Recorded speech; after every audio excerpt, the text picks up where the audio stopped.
Silver chains burned into Ember's wrists as the wolves tightened their circle around her. She had already accepted that the Moonshadow Pack would watch her die without mercy. Then every wolf stopped. At the edge of the execution ground stood the Alpha King. He said nothing at first. He didn't need to. Even the elders lowered their eyes beneath the weight of his presence. But when his gaze settled on the rejected Omega kneeling in chains, something about the judgment no longer seemed certain. And then he finally spoke. Release her. Chapter 1. The weak shall inherit nothing but dust and shame. Elder Moira had whispered those words to Ember on the night of her first shift, her wrinkled hand resting cold against Ember's fevered forehead. Accept your place, child, and the pack will protect you. Ember would eventually learn that acceptance was often just another name for surrender. Protection was not something every wolf received. It belonged to those the pack considered worthy. When you were born an Omega at the bottom of the hierarchy, and when your wolf was too weak even to produce a proper scent, you learned quickly that appearance, power, and rank mattered more than the heart beating inside your chest. You learned that mercy could disappear the moment you became inconvenient.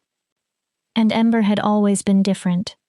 When other young wolves completed their first transformations, they emerged carrying unmistakable scents: pine, earth, wild honey, storm. Their scents announced what they were, where they belonged, and how much power they carried. Ember had emerged with nothing, no scent, no rank, only a small gray wolf with oversized eyes and a body that looked too frail beside the others. Broken, some wolves called her.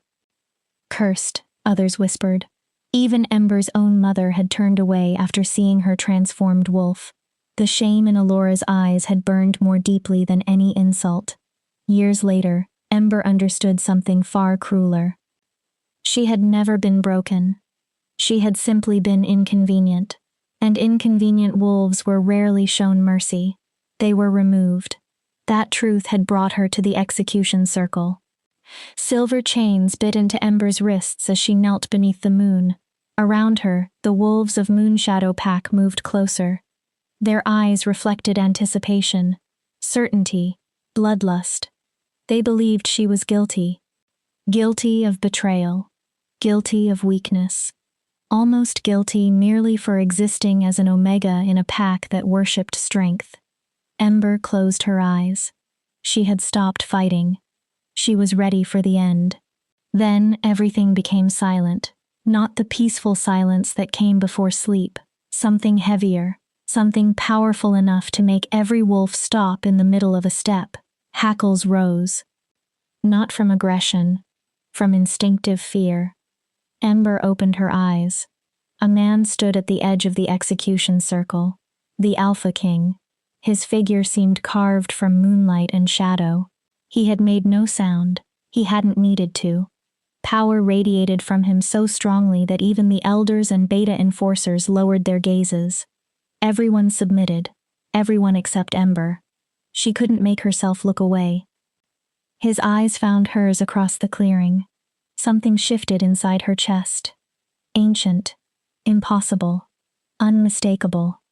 A single word seemed to rise from somewhere deeper than thought. Mine. The Alpha King tilted his head as he studied her.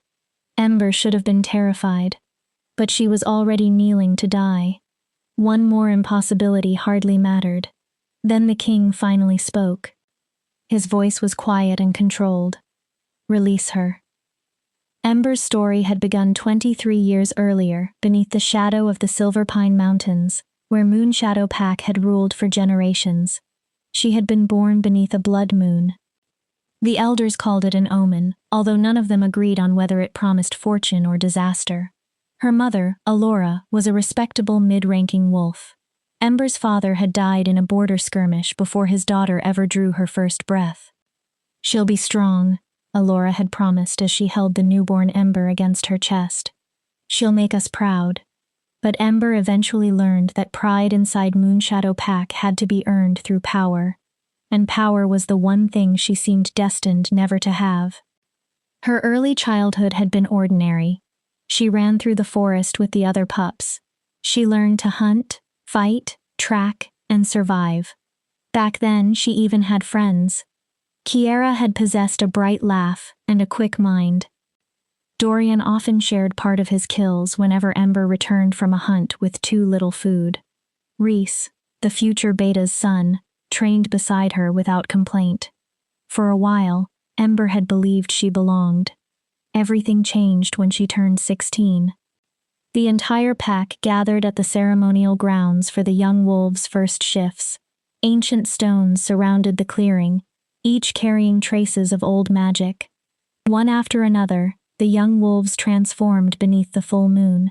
Kiera became a beautiful russet wolf. Alpha potential was visible in every movement of her powerful body. The pack howled approval.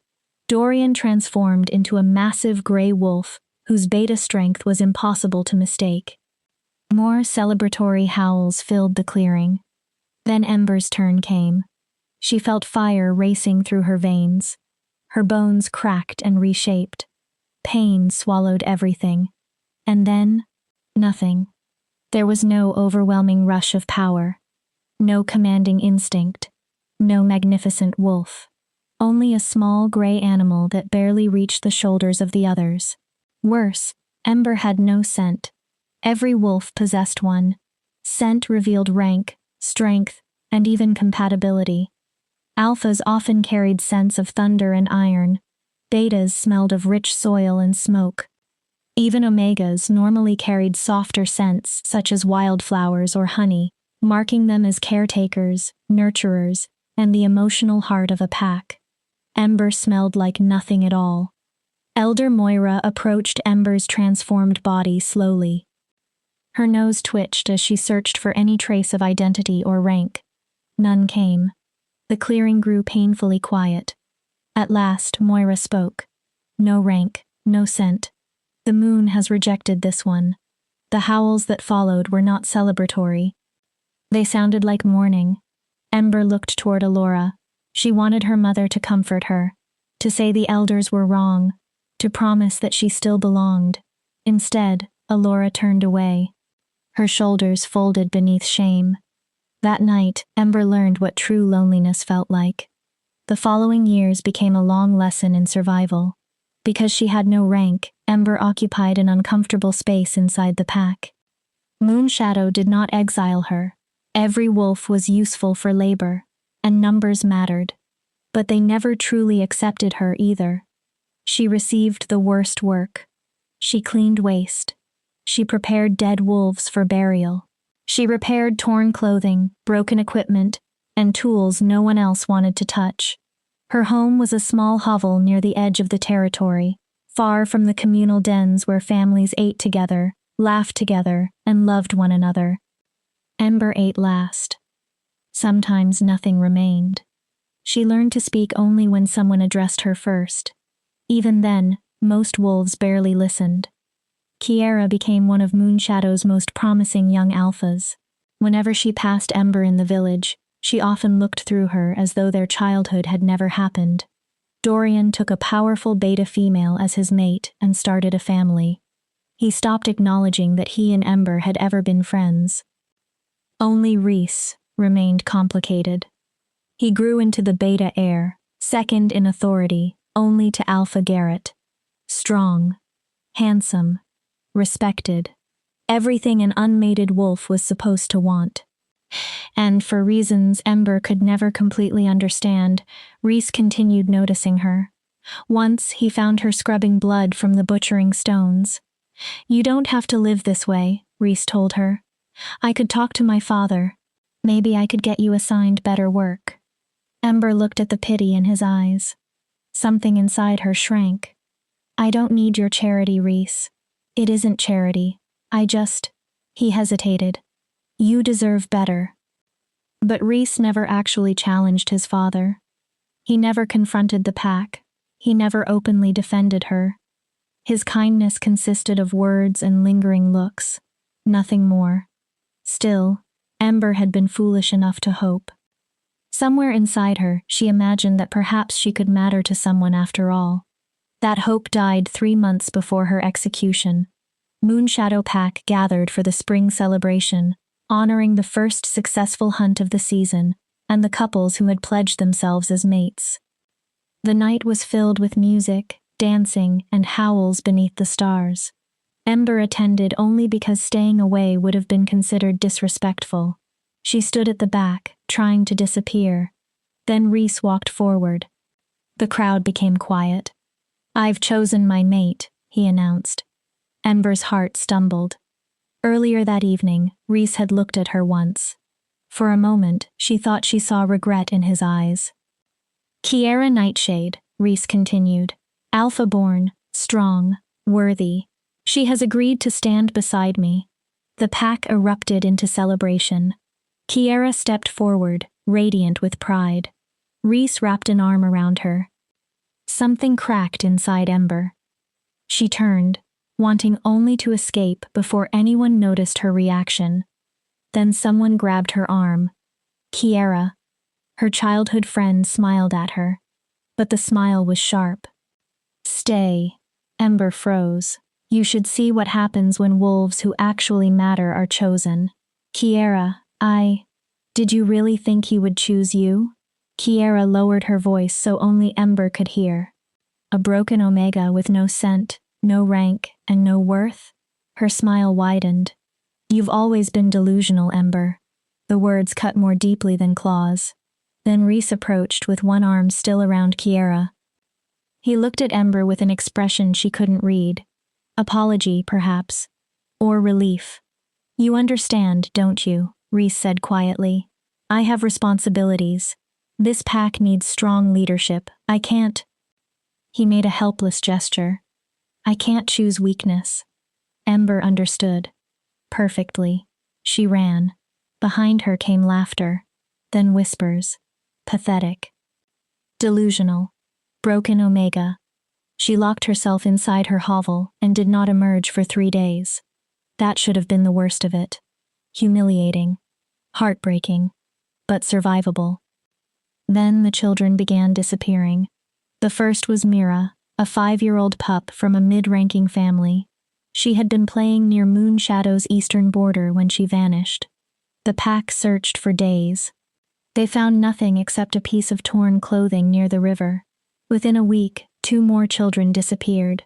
Both came from families that had recently risen in rank. Both vanished near the territory's edges. Fear spread quickly. Patrols doubled. Parents refused to let their children wander alone. Then the elders began speaking of curses, omens, the blood moon beneath which Ember had been born. During one pack meeting, Elder Moira said the trouble had begun after Ember came of age. Ember was forbidden to attend, but she listened from the shadows. "The moon rejected her," Moira said. "Perhaps she has brought darkness upon us all." The whispers became louder after that. Then, 2 weeks before Ember's execution, Rhys and Kiera's mating ceremony was interrupted. Alpha Garrett stepped before the gathered wolves. His face was grave. "We have found evidence," he announced. "These disappearances are not random attacks. Someone inside this pack is working with rogues beyond our borders." The pack erupted in anger and fear. "Someone has betrayed us," Garrett continued, "and we believe we know who." His eyes moved across the gathering, then stopped on Ember. The broken omega, the wolf the moon had supposedly rejected, the one who lived alone, the one who never belonged.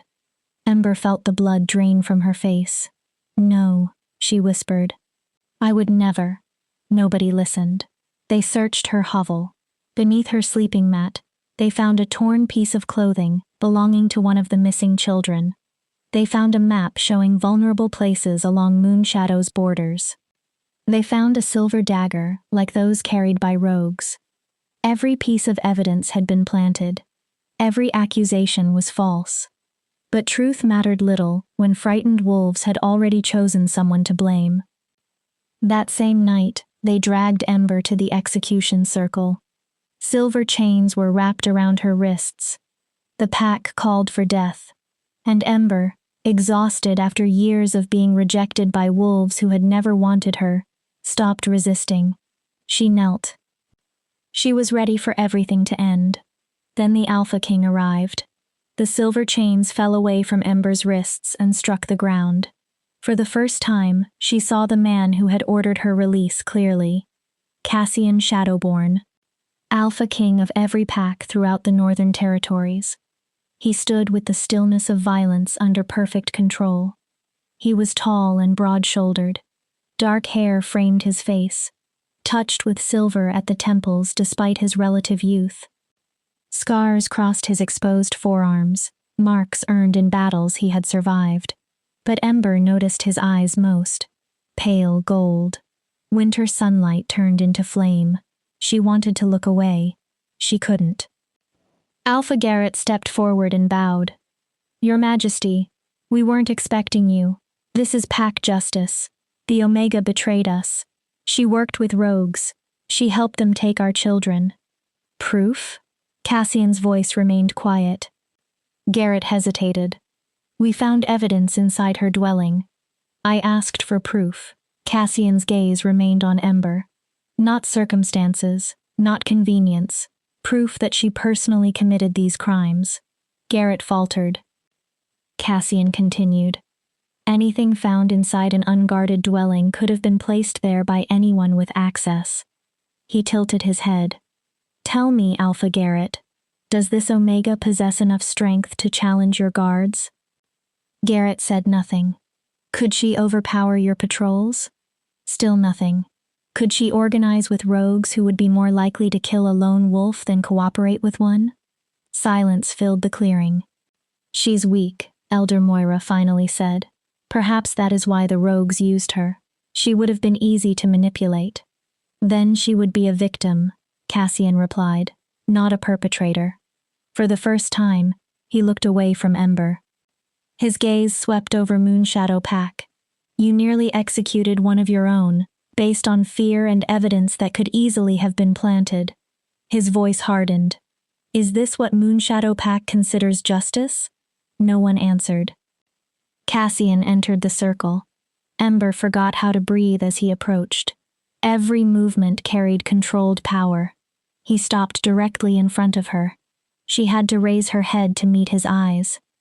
"Stand." Ember obeyed. Her legs trembled from days without enough food and from silver poisoning. She swayed. Cassian caught her. His hand closed around her arm with unexpected gentleness. The instant his skin touched hers, the strange sensation returned. A pull, recognition, something deeper than thought. Mate. The word exploded through Ember's mind. Cassian's eyes widened slightly. He had felt it too. That made no sense. Alpha Kings did not mate with broken, scentless Omegas. The world did not work that way. Cassian slowly released her. His expression became impossible to read. Then he faced Alpha Garrett. "This Omega is under my protection. Anyone who harms her answers to me." His voice carried through the clearing.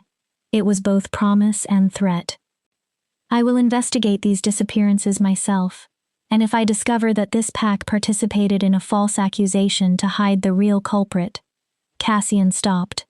He didn't need to finish. Fear appeared in Garrett's eyes. The Alpha bowed deeply. "Of course, Your Majesty. Anything you require." Cassian looked at Ember once more. Something complicated moved behind his golden eyes. "Come, you're leaving." Ember wanted to demand an explanation. She wanted to ask why he cared. Why her? But no words came. She simply followed. She walked away from the wolves who had condemned her, and into the darkness beside the most powerful Alpha in the Northern Territories. Behind them, Moonshadow Pack watched in stunned silence. Their rejected Omega had been led away by the Alpha King himself. At the edge of the clearing, hidden inside the shadows, someone smiled. The game had only begun. Chapter 2. The Alpha King's Mercy. Cassian's temporary camp stood roughly a mile north of Moonshadow territory, hidden within a grove of ancient oak trees. Ember followed him in silence. Her bare feet bled against the rocky ground. Silver poison still made her body shake. She wanted to ask where he was taking her, what he expected from her. why he had saved her. But every question died before reaching her mouth. Alpha Kings did not rescue broken Omegas. Most barely noticed them. Yet Ember was walking behind Cassian Shadowborn through the night. The camp emerged between the trees. A dozen tents stood in an exact circle. Guards occupied carefully chosen positions. A low fire burned at the center.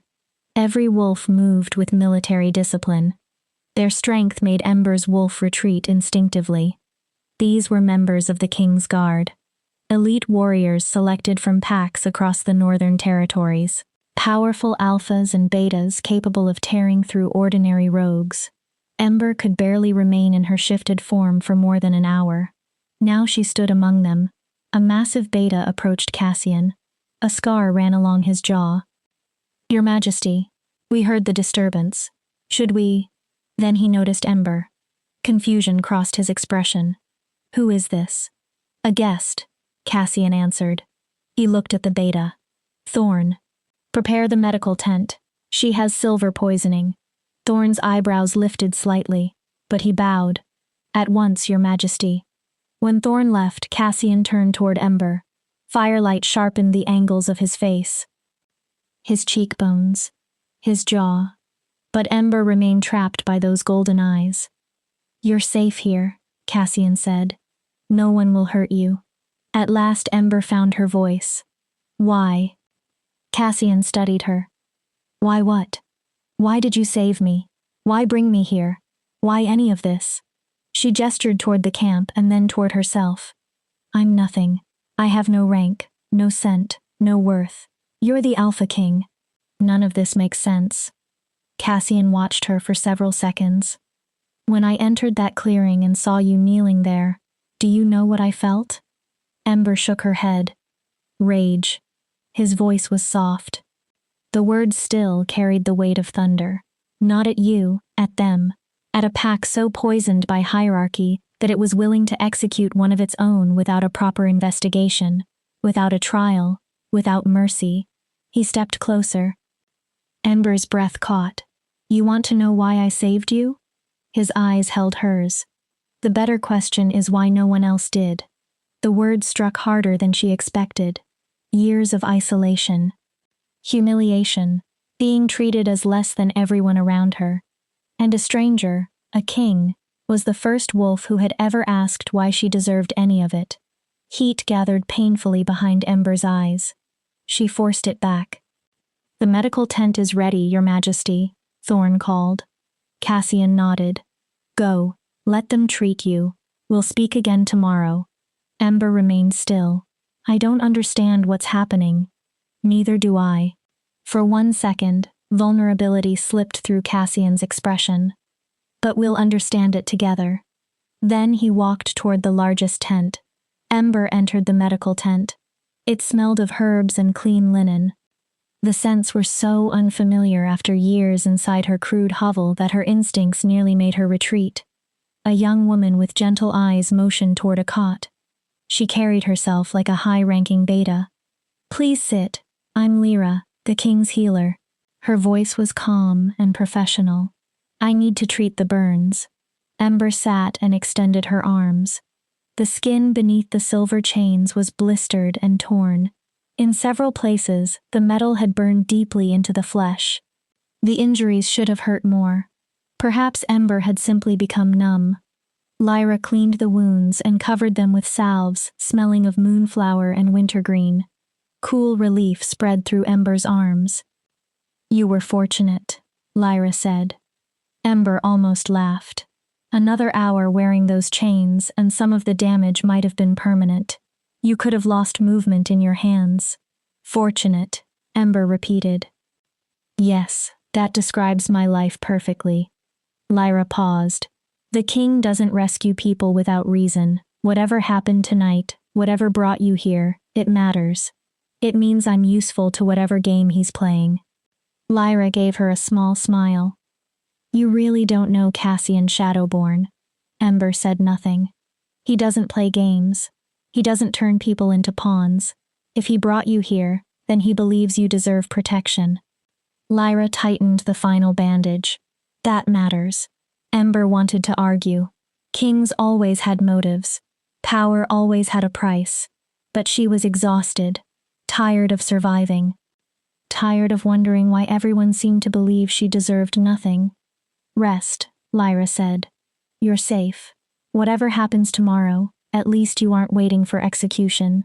The standard was painfully low. But Ember supposed Lyra was right. She lay on the cot. Real bedding softened beneath her. She hadn't slept somewhere so comfortable in years. Outside, the camp settled into night. Guards changed positions. The central fire crackled. Quiet voices drifted between tents. And for the first time Ember could remember, she felt something almost resembling peace. The feeling frightened her. She woke to shouting. Ember sat upright. Her heart pounded. Dawn light filtered through the tent. Outside, two voices argued. This is absurd. You cannot possibly believe. I don't believe, Thorn. I know. Cassian. Cold. Commanding. And I do not need to defend my decisions to you or anyone else. Your Majesty, please. Be reasonable. She is an Omega. Not merely an Omega, a broken one. No rank. No scent. No. Enough. The single word silenced the camp. Question me again and you will lose your rank and return to your pack in disgrace. Ember moved carefully toward the tent opening. Cassian stood at the center of camp. His entire body was rigid with controlled fury. Thorn knelt before him. The other guards watched without expression. She stays, Cassian said. She is under my protection. His voice dropped. If anyone disagrees, challenge me yourself. No one moved. Cassian looked toward the medical tent. For one instant, his eyes met Ember's. She saw determination, and beneath it, something that almost looked like desperation. Then Cassian turned and walked away. Thorn rose slowly and headed in the opposite direction. Ember retreated into the tent. Of course they didn't want her there. She was an outsider. Weak. A political liability. Yet Cassian was defending her. Why? What could he possibly want? The bond inside her seemed to whisper an answer. Everything. Ember rejected the thought immediately. Mate bonds required compatibility, balance, mutual strength, mutual worth. She had none of those things. You're awake. Lyra entered carrying breakfast. Real bread. Cheese. Dried meat. Fresh water. Good. Eat. You need your strength back. Ember stared at the food. This is too much. It's breakfast. Lyra placed it beside her. King's orders.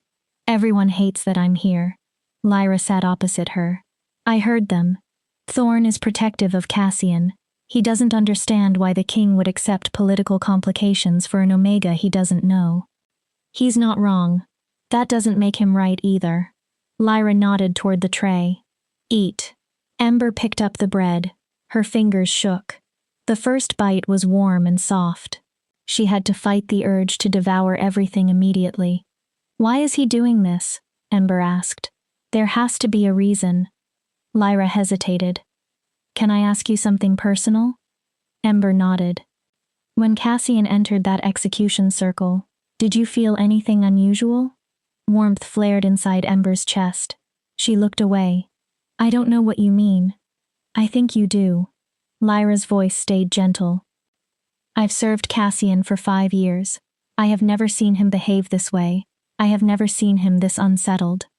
She paused. And the way he looks at you. He feels sorry for me. Cassian Shadowborn does not do pity. The tent opened before Ember could answer. Cassian entered. Lyra bowed and left immediately. Suddenly the tent seemed far too small. Cassian looked tired. Darkness shadowed the skin beneath his eyes. Tension tightened his shoulders. We need to talk. Ember put the food down. About what? What happened in the clearing? Cassian folded his arms. What you felt. What I felt. He leaned against the center support. Don't lie to me. I can hear your heartbeat. His eyes locked on hers. You felt the mate bond. Ember clenched her hands. It isn't real. Cassian's expression changed. What? It cannot be real. Her voice strengthened. Mate bonds don't happen like this. They require compatibility, balance, strength. I have nothing to offer you. No rank. No power. No political value. She swallowed. This has to be a mistake. Cassian walked closer and crouched until his eyes were level with hers. Do you know how many potential mates I've met during my 30 years? Ember stayed silent. Hundreds. Alphas from nearly every territory. Women selected for bloodline, political alliances, power, and genetics. His gaze burned. I felt nothing. He leaned slightly closer. Then I walk into a clearing and see a bleeding Omega kneeling for execution, and the bond strikes hard enough to stop my heart. Ember could barely breathe. You cannot want this. Her voice weakened. You cannot want me. I don't know exactly what I want yet, Cassian admitted, but I know what I felt. His voice lowered. And I know that watching them kill you would have torn something essential out of me. He slowly reached toward her, giving her time to move away. Ember didn't. Cassian brushed a strand of hair from her cheek. Electric warmth raced over her skin. You're my mate, Ember. Impossible or not, convenient or not, you are mine. His expression hardened with quiet certainty. And I protect what is mine. Tears burned Ember's eyes. She had spent years believing she was worthless. Now the most powerful alpha in the territories was claiming her. It felt less like salvation than a beautiful trap. I don't know how to be someone's mate. Her voice broke. I barely know how to be a wolf anymore. Then we learned together. Cassian stood and offered his hand. And we start by discovering who actually took those children, and who framed you. His eyes sharpened. Someone inside Moonshadow wanted you dead, Ember. He extended his hand farther. I intend to discover why. Ember stared at it. Scarred, powerful, steady. A hand capable of terrible violence. A hand that had saved her. Slowly, she placed her fingers inside his. The bond flared between them. For the first time in her life, Ember wondered whether she might actually possess value, even if she couldn't yet understand it. Outside the camp, someone watched from between the trees. Cold eyes followed the Alpha King's tent. The Omega had survived. Unexpected, but manageable. The watcher smiled and disappeared into the forest. The next stage could begin. Chapter 3. Shadows and Secrets. The investigation began at dawn. Cassian gathered his most trusted guards inside the command tent. Maps and reports covered the tables. The lingering scent of strong coffee filled the air. Ember stood awkwardly near the edge. She was the only Omega surrounded by powerful alphas and high-ranking betas. Thorn stood opposite her. His face remained controlled, but tension in his posture made his distrust obvious. Beside Thorn stood Dakota, a tall, lean alpha with silver streaks in her hair and sharp green eyes. Next to Dakota was Finn, a young beta barely into his 20s, who already carried a warrior's scars. Cassian spread a detailed map of Moonshadow territory across the table. 3 children disappeared during the past month. Mira Ashwood, 5 years old. Twins Jace and Lila Thornhart, 7. He pointed toward the Eastern Territory. All 3 disappeared near this border. Dakota studied the map. All 3 belonged to families recently promoted in rank. That suggests deliberate selection. A grudge against rising families, she continued, or an attempt to destabilize Moonshadow's hierarchy. Or someone knew those families would be distracted by their new positions, Finn added, celebrating instead of watching for danger.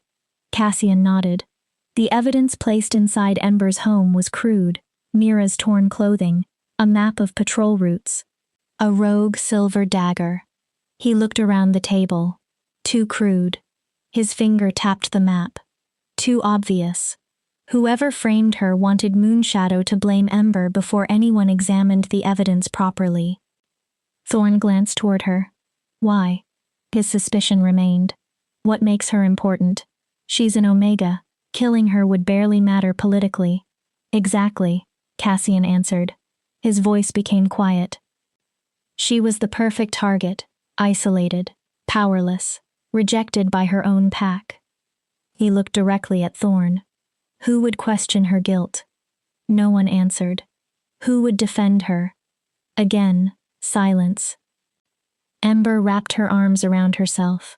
Even while Cassian defended her, she could feel everyone judging her. She wanted to help, but she knew nothing about investigations, nothing about strategy. Then a memory surfaced. The eastern border. Every wolf looked at her. Cassian raised one eyebrow. What about it? Ember swallowed.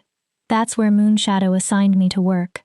I spent months clearing fallen trees, maintaining boundary markers, checking old silver traps. Thorn frowned. And? I saw things. Ember moved toward the map. She pointed to a dense section of forest. There's an old cave system here. The elders said it was unstable, so the pack stopped using it. Cassian leaned closer. Continue. About 2 months ago, I started seeing fresh tracks near the entrance. What kind? Wolf tracks, but strange ones, deeper than normal. Ember frowned as she remembered. As if whoever made them was carrying something heavy. Cassian looked at her sharply. Did you report this? A bitter laugh escaped Ember. To whom? She looked around the tent. I was the broken Omega. Nobody listened to me. She remembered the patrol guard's face. I tried telling a border patrol. Her throat tightened. They told me to stop inventing stories for attention and return to work. Dakota exchanged a look with Cassian. Those caves would be ideal for holding prisoners, deep enough that screaming wouldn't travel outside. Isolated enough to avoid accidental discovery. Finn looked at the map. And that's exactly where the map planted inside Ember's dwelling pointed. His expression sharpened. Whoever framed her might have accidentally given us a genuine lead. Or intentionally, Thorn said. Everyone looked toward him. It could be a trap. Cassian straightened. Then we approach it as one. His command voice took over. Dakota, Finn. Scout the caves. Do not engage anyone. Observe and return. He looked at Thorn. Investigate the families of all 3 missing children.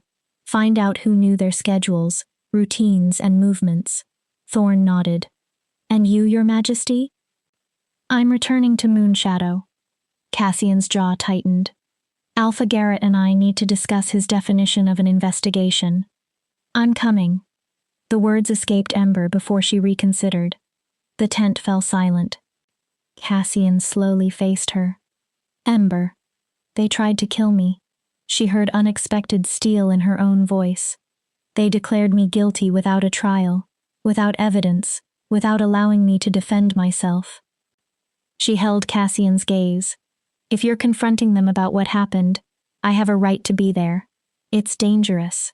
Cassian sounded less certain than the words suggested. I have lived with danger my entire life.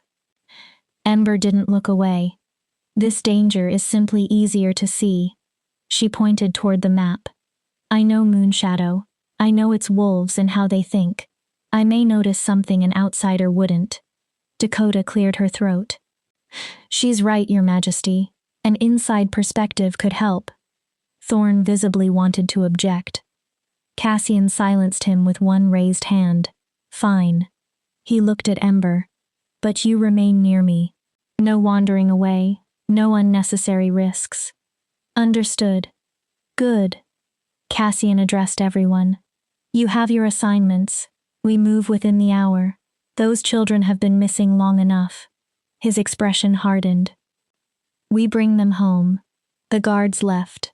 Soon Ember stood alone with Cassian. He watched her carefully. You didn't need to volunteer. I know. You could remain here. You would be safe. Ember looked at him. Safe isn't the same thing as free. Her voice softened. And I'm tired of hiding. Cassian's expression changed. You are stronger than you think. I don't feel strong. Strength isn't only power. Cassian stepped closer. His scent surrounded her, pine and winter storms. Strength is surviving when everything around you wants you dead, then standing again anyway. He lifted one hand toward her face. You have been strong your entire life. His palm rested against her cheek. No one ever bothered to tell you. The mate bond hummed between them. Warm. Persistent. Ember felt her wolf stir. Not from fear. Not from submission. Recognition. Longing. Cassian. She didn't know what she meant to say. He brushed his thumb over her cheek. I know you don't trust this. His voice softened. You don't trust me. You probably don't even trust yourself yet. He paused. But I need you to understand one thing. What? I will not allow anyone to hurt you again.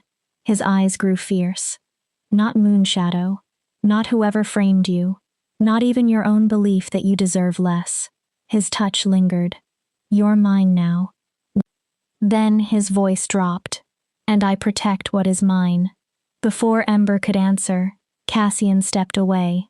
Get ready. We leave soon. He reached the tent entrance and stopped. Ember? Yes? Thank you for telling us about the caves. His expression became serious.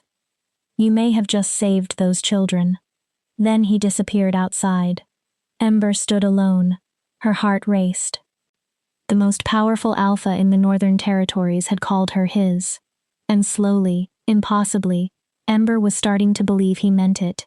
They traveled back toward Moonshadow on foot. Cassian moved through the forest effortlessly. Ember's weakened body struggled with every mile, but she refused to complain. At the border, 3 Beta Patrol wolves intercepted them. All 3 stiffened when they recognized Cassian. Then their faces changed again when they saw Ember walking beside him. Your Majesty. The patrol leader bowed so low his forehead almost touched the ground. We weren't informed. Alpha Garrett didn't know. I do not require permission to enter territory under my authority. Cassian's voice was cold. Take me to your Alpha. The wolves obeyed immediately. As Ember entered the village, people emerged from homes and workplaces to stare. The rejected Omega had returned from her execution alive. More shocking, she walked beside the Alpha King. Whispers followed her. How is she alive? The king saved her. Why? Maybe she really worked with the rogues. Maybe she seduced him. An Omega seducing the Alpha King? Ridiculous. Each whisper cut like a familiar knife. Ember kept walking. Back straight. Eyes forward. Then Cassian took her hand. His fingers intertwined with hers. The whispers stopped. Immediately. Alpha Garrett waited outside his lodge. This is unexpected, Your Majesty. He bowed. If you had sent notice, we would have prepared. I'm not here for a welcome. Cassian stepped toward him. I'm here because you nearly executed an Omega without conducting a real investigation. Garrett's jaw tightened. With respect, this is an internal pack matter. It stopped being internal when you made yourself judge, jury, and executioner. Cassian's voice grew dangerous. 3 children are missing. You found convenient evidence implicating the most vulnerable wolf under your authority. Instead of examining alternatives, you moved straight to execution. His eyes narrowed. Why? The evidence was clear. The evidence was planted. Garrett stiffened. Cassian released Ember's hand. His dominance spread through the area. Wolves nearby lowered their heads instinctively. So I will ask you again. Cassian moved closer. Why were you so eager to blame her? Garrett tried to answer. Then his shoulders lowered. The pack was afraid. He swallowed. Angry. They needed someone to blame, someone to punish. His gaze shifted toward Ember. The Omega was convenient. Ember stared at him. Convenient? Her voice shook with fury. You were going to kill me because it was convenient? You have no rank, Garrett snapped. His control broke. No influential family, no allies who would demand vengeance or create political problems. He lifted his chin. Yes, you were convenient. Then he added, leaders sometimes make difficult choices for the greater good. Cassian moved so quickly Ember barely saw him. One moment he stood beside her. The next, Garrett was pinned against the lodge wall with Cassian's hand around his throat. The greater good? Cassian's voice became terrifyingly soft. Does not include murdering innocent wolves to calm a frightened mob. Garrett struggled for air. You are Alpha of Moonshadow. Your duty is to protect every member. Cassian tightened his grip. Not only the powerful. His eyes flashed. Not only the convenient. All of them. Your Majesty. Please. Cassian released him. Garrett stumbled. You are fortunate I do not remove your title now. Cassian looked at him with disgust. The only reason you remain Alpha is because Moonshadow requires leadership while those children are missing. He turned toward Ember. Show me the caves. Ember nodded. As she turned, she noticed someone near the side entrance. Kiera. Her former friend stared at Ember. Something strange showed in her eyes. Fear? Guilt? Before Ember could decide, Kiera disappeared into the lodge. Ember? Cassian's voice pulled her back. Are you all right? Yes. She lied. Let's go. As they headed toward the eastern border, Ember couldn't escape one thought. Someone inside Moonshadow wanted the children gone. Someone wanted Ember dead. And she was beginning to believe the two things were connected. The question was why, and who. Chapter 4. The Cave of Truths. Moonshadow's eastern border was a place of deep shadows. Ancient trees crowded together so tightly that very little sunlight touched the ground. Ember had spent countless hours there during years of unwanted labor. Now she returned with the Alpha King beside her and armed guards surrounding them. Everything felt different. Perhaps the forest had not changed. Perhaps Ember had. How much farther? Cassian asked. Beyond that ridge. Ember pointed toward a rocky rise covered in moss and vines. The entrance is behind an old rockfall. Most wolves don't know the cave system exists anymore. Dakota and Finn had already completed their reconnaissance. The signs confirmed Ember's suspicion. Fresh tracks. Disturbed vegetation. And the faint scent of frightened young wolves. The children had been there. Maybe they still were. Cassian ordered the guards to form a perimeter. Then he looked at Ember. You remain here with 2 guards while we enter. No. Cassian frowned. Ember. The children know me. She stepped closer. I used to help at the nursery before they decided I wasn't useful there. Pain flickered through her expression, but she continued. If those children are frightened or injured, they may respond to someone familiar more easily than armed strangers. Cassian's protective instinct clearly fought with the logic of her argument. Dakota emerged from the trees. She has a point. Cassian looked at her. Traumatized children often shut down around aggressive energy. An Omega might calm them. Cassian exhaled. Fine. His gaze returned to Ember. But you remain behind me. If I order you to run, you run. No argument? None. Ember nodded. They approached the hidden opening. From a distance, the rockfall looked natural. Up close, Ember could see that someone had arranged parts of it deliberately, leaving an opening large enough for a wolf to pass while keeping it hidden from anyone walking nearby. The smell struck as soon as they entered. Fear. Waste. Sickness. And beneath everything, the sweet, heavy smell of sedating herbs. Someone had drugged the children. A low growl came from Cassian. His eyes brightened with his wolf's golden glow. His canines lengthened. The tunnel descended steeply. Dark stone closed around them. Ember's breathing accelerated, but Cassian remained directly ahead of her. Solid, controlled, protective. They entered a larger cavern. Ember stopped. 3 small figures huddled against the wall. Silver-coated chains bound their wrists and ankles. Burns covered their skin. Mira lay unconscious. Her breathing was shallow. Jace and Lila were awake, but their eyes were unfocused from drugs. Gods, Finn whispered. Cassian approached slowly. His partial shift receded so he would appear less threatening. You're safe, he told them. We're taking you home. The twins recoiled. They whimpered. Wait! Ember moved around Cassian.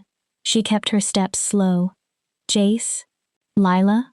Their eyes moved toward her. It's Ember. She crouched. Do you remember me? I used to tell you stories in the nursery about the moon goddess and the first wolves. Jace blinked. Recognition appeared slowly. Ember? Yes. She smiled despite the pain inside her. I'm here. Lila began crying. Mama. I know, sweetheart. Ember knelt beside them. We're taking you back to her. Her healing wrists accidentally brushed the silver chains. Pain burned through her arms. She ignored it. We need to remove these first. Can you both stay brave a little longer? Dakota pulled on silver-resistant gloves and began unlocking the chains. Lyra, who had accompanied the group to provide medical care, examined Mira. She has been heavily sedated. Anger tightened the healer's voice. Dehydrated too, malnourished. She needs to return to camp immediately. Cassian's fury seemed to fill the cavern. Still, his voice remained gentle when he gave orders. Finn, carry Mira. Dakota, help the twins. He looked around the cave. We leave now. As the guards lifted the children, Ember noticed markings on the stone wall. Scratches. Not random scratches. Deliberate carvings. She stepped closer. Numbers. Dates. Names. Not only the 3 children they had found. Many more. Names stretched back almost 2 years. Cassian. Her voice shook. You need to see this. He appeared beside her. His eyes moved across the wall. Confusion became horror. Then something much colder. This didn't begin this month, he said. Ember continued reading. These are Omegas. Her finger followed the names. And low-ranking pups. Children whose disappearance would draw less attention. Families without enough influence to force serious investigations. Dakota stepped closer. This is organized. Her voice was cold. Someone has been taking children from Moonshadow for years. Finn stared at the names. But why would anyone? Then, realization hit him. His face paled. The slave networks. Ember's stomach turned. Rogue trafficking networks were whispered about throughout Wolf Society. Criminal organizations dealing in weapons, territory, and people. Omegas were particularly valuable because many could not defend themselves effectively. Children were worth even more. Easier to transport, easier to control, easier to break. We return to Moonshadow, Cassian said. His voice had become deadly calm. Garrett has questions to answer. He looked once more at the names. And if he is involved. The unfinished threat was enough. They left the cavern. The rescued children were wrapped in blankets and carried by the guards. Ember's thoughts raced. Whoever had organized this possessed authority. Enough authority to approach children without causing suspicion. Enough power to conceal disappearances. Perhaps an alpha, perhaps a beta.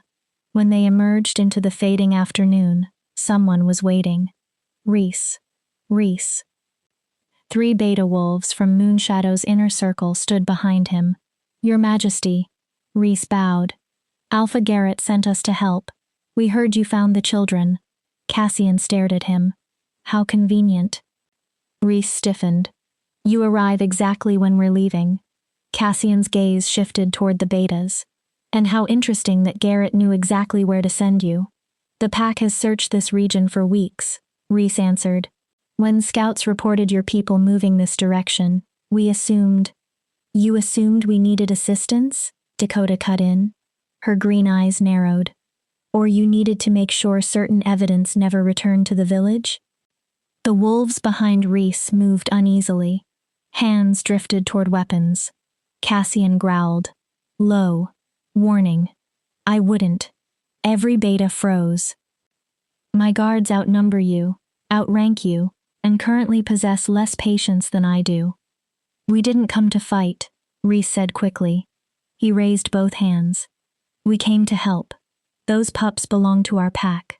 We want them safe. Excellent. Cassian smiled. The expression frightened Ember more than anger. Then you won't object to accompanying us back to Alpha Garrett so we can discuss how children disappeared for 2 years without Moonshadow leadership noticing.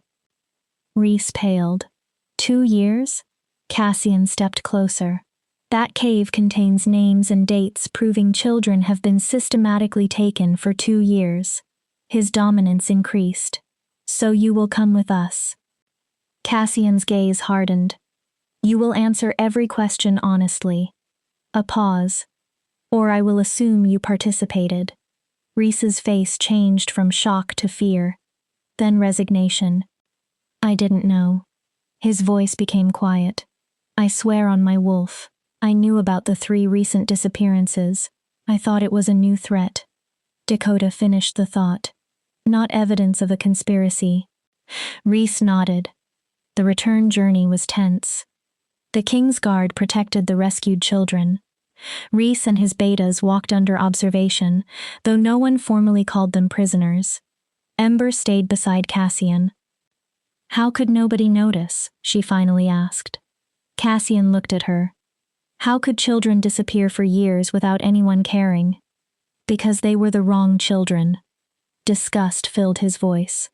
Low-ranking, powerless, easy for wolves like Garrett to consider expendable. His hand found Ember's. The way they considered you expendable. Ember's throat tightened. If you hadn't come that night. But I did. Cassian tightened his fingers around hers. And now we make sure no one is considered expendable again. Night had fallen when they reached the village. Moonshadow pack crowded into the central square. Parents pushed through the crowd. When they saw their children alive, cries of relief filled the darkness. But fear quickly followed. Something far larger was wrong. Alpha Garrett stood on the lodge steps. His face remained composed. His eyes did not. Ember saw calculation there. He was already preparing an explanation. Cassian gave him no opportunity. Gather your council. His command echoed across the square. Every elder, every beta with authority, every wolf who can access pack records, finances, patrol routes, or territory assignments. Garrett stiffened. We are holding a trial tonight. Your Majesty, perhaps morning would be more appropriate. Give everyone time to... Tonight. One word ended the argument. Every delay gives the guilty wolves time to destroy evidence or escape. Cassian's gaze swept across Moonshadow. And if anyone runs, I will personally hunt them down and return them in chains. Garrett bowed reluctantly. As you command. As wolves scattered to obey, Cassian leaned toward Ember. Stay near me. Why? We're about to tear apart everything this pack believes about itself. His eyes moved toward the lodge. Whoever is responsible will become desperate. I'm not afraid. Cassian gave her a small, knowing smile. You should be. Then he looked toward Moonshadow's leaders gathering inside. Because I suspect the monster we're hunting was never hiding in the darkness. His expression turned cold. It has been standing in plain sight. Chapter 5. The Trial of Wolves. Moonshadow's lodge became a courtroom. Long tables formed a wide U. Alpha Garrett sat near the center with 5 elders beside him. 10 members of the Beta Council occupied the remaining seats. At the head of the room, Cassian sat on the ceremonial platform like a judge. Ember stood beside him. Every wolf watched her. The broken Omega they had expected to execute now stood at the Alpha King's right hand. Her presence challenged nearly every rule Moonshadow valued. Cassian allowed the murmuring to continue for several seconds. Then he spoke. We begin with facts. Silence followed. 3 children disappeared during the past month. He looked toward the council. Evidence was planted inside Ember's home. That evidence resulted in a false accusation and almost resulted in her execution. Several wolves shifted uneasily. Today we found those 3 children alive inside caves near your eastern border. A few relieved breaths moved through the room. Cassian continued. Those caves also contain evidence connected to more than 20 kidnappings during the past 2 years. The room erupted. Impossible. 2 years? We would have noticed. A growl from Cassian stopped everyone. You did not notice. His voice hardened. Or you chose not to notice.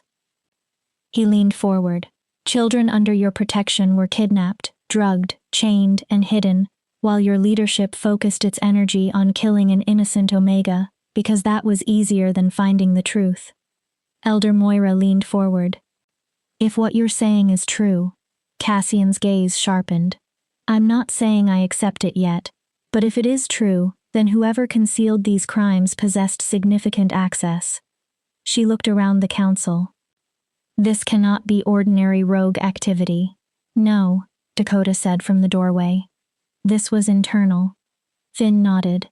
The question is who possessed authority, access, and motive. And who profited, Dakota added. Slowly, the room's attention moved toward Garrett. His face went blank. Too blank. You cannot seriously believe I would harm children from my own pack. Cassian's voice remained soft. Why not? Garrett stared at him. You were willing to kill Ember without conducting a legitimate investigation. Cassian leaned back. You already demonstrated that fear can matter more to you than justice. His golden gaze did not move. Why should anyone assume trafficking children is beyond your moral limits? Because I am the Alpha. Garrett struck the table. This pack is everything to me. The pack? Thorn stepped forward. He carried a rolled parchment. Or its reputation. He opened the document. The records recovered from the cave show that nearly every child taken before this month was either an Omega or low-ranking. His voice sharpened. Children whose families could not create political problems. He spread another sheet across the table. Names. Dates. Amounts of gold. The lodge became silent. These are payment records. Thorn looked at Garrett. 23 children across 2 years. His finger moved along the entries. Each child sold to rogue networks. Gasps spread across the room. The payments were large enough to noticeably increase pack funds. Thorn's eyes remained on Garrett. Funds under your authority. Garrett's face lost color. I have never seen those records. His voice shook. Someone is framing me just as they framed Ember. These ledgers weren't placed conveniently in your house, Dakota said. They were hidden inside a concealed compartment in the caves. She pointed at the handwriting. And portions appear consistent with official Moonshadow documentation. Several council members looked at one another. Elder Moira slowly stood. If this is true, Garrett. Her voice trembled. If you sold children belonging to this pack, I didn't. Garrett slammed both hands against the table. Yes, I knew some children had vanished. Ember stared at him. Yes, I allowed investigations involving lower-ranking families to become less important than other pack matters. His voice became desperate. But I never sold anyone. He looked at Cassian. Someone else is doing this. Someone wants to destroy me. Then name them. Cassian's command landed heavily. Who else can access pack finances? No answer. Who has territory records? Silence. Who can travel throughout Moonshadow without being questioned? The room seemed to contract. Then Reese spoke. The Beta Council. Everyone turned toward him. We all have access. His voice remained quiet. Any one of us could have done it. 10 pairs of eyes shifted. Some angry, some frightened. A stocky beta named Garrick stood. You accuse us? He glared at Reese. I've served Moonshadow for 30 years. Then his face changed. My daughter. He stopped. My Sarah disappeared months ago. His voice broke. We thought she had run away with a rogue male. He looked toward Thorn. You're telling me she could have been taken? Thorn checked the ledger. His expression became grim. Sarah Ironhide. Garrick stopped breathing. 15 years old. Low-ranking Omega. Thorn swallowed. Taken 7 months ago. His eyes lifted. Sold for 200 gold pieces to a rogue organization in the Western Territories. Garrick howled. The sound shook the lodge. He lunged across the table at Garrett. 2 council members restrained him. You sold my daughter. I didn't. My child. Garrick fought against the wolves holding him.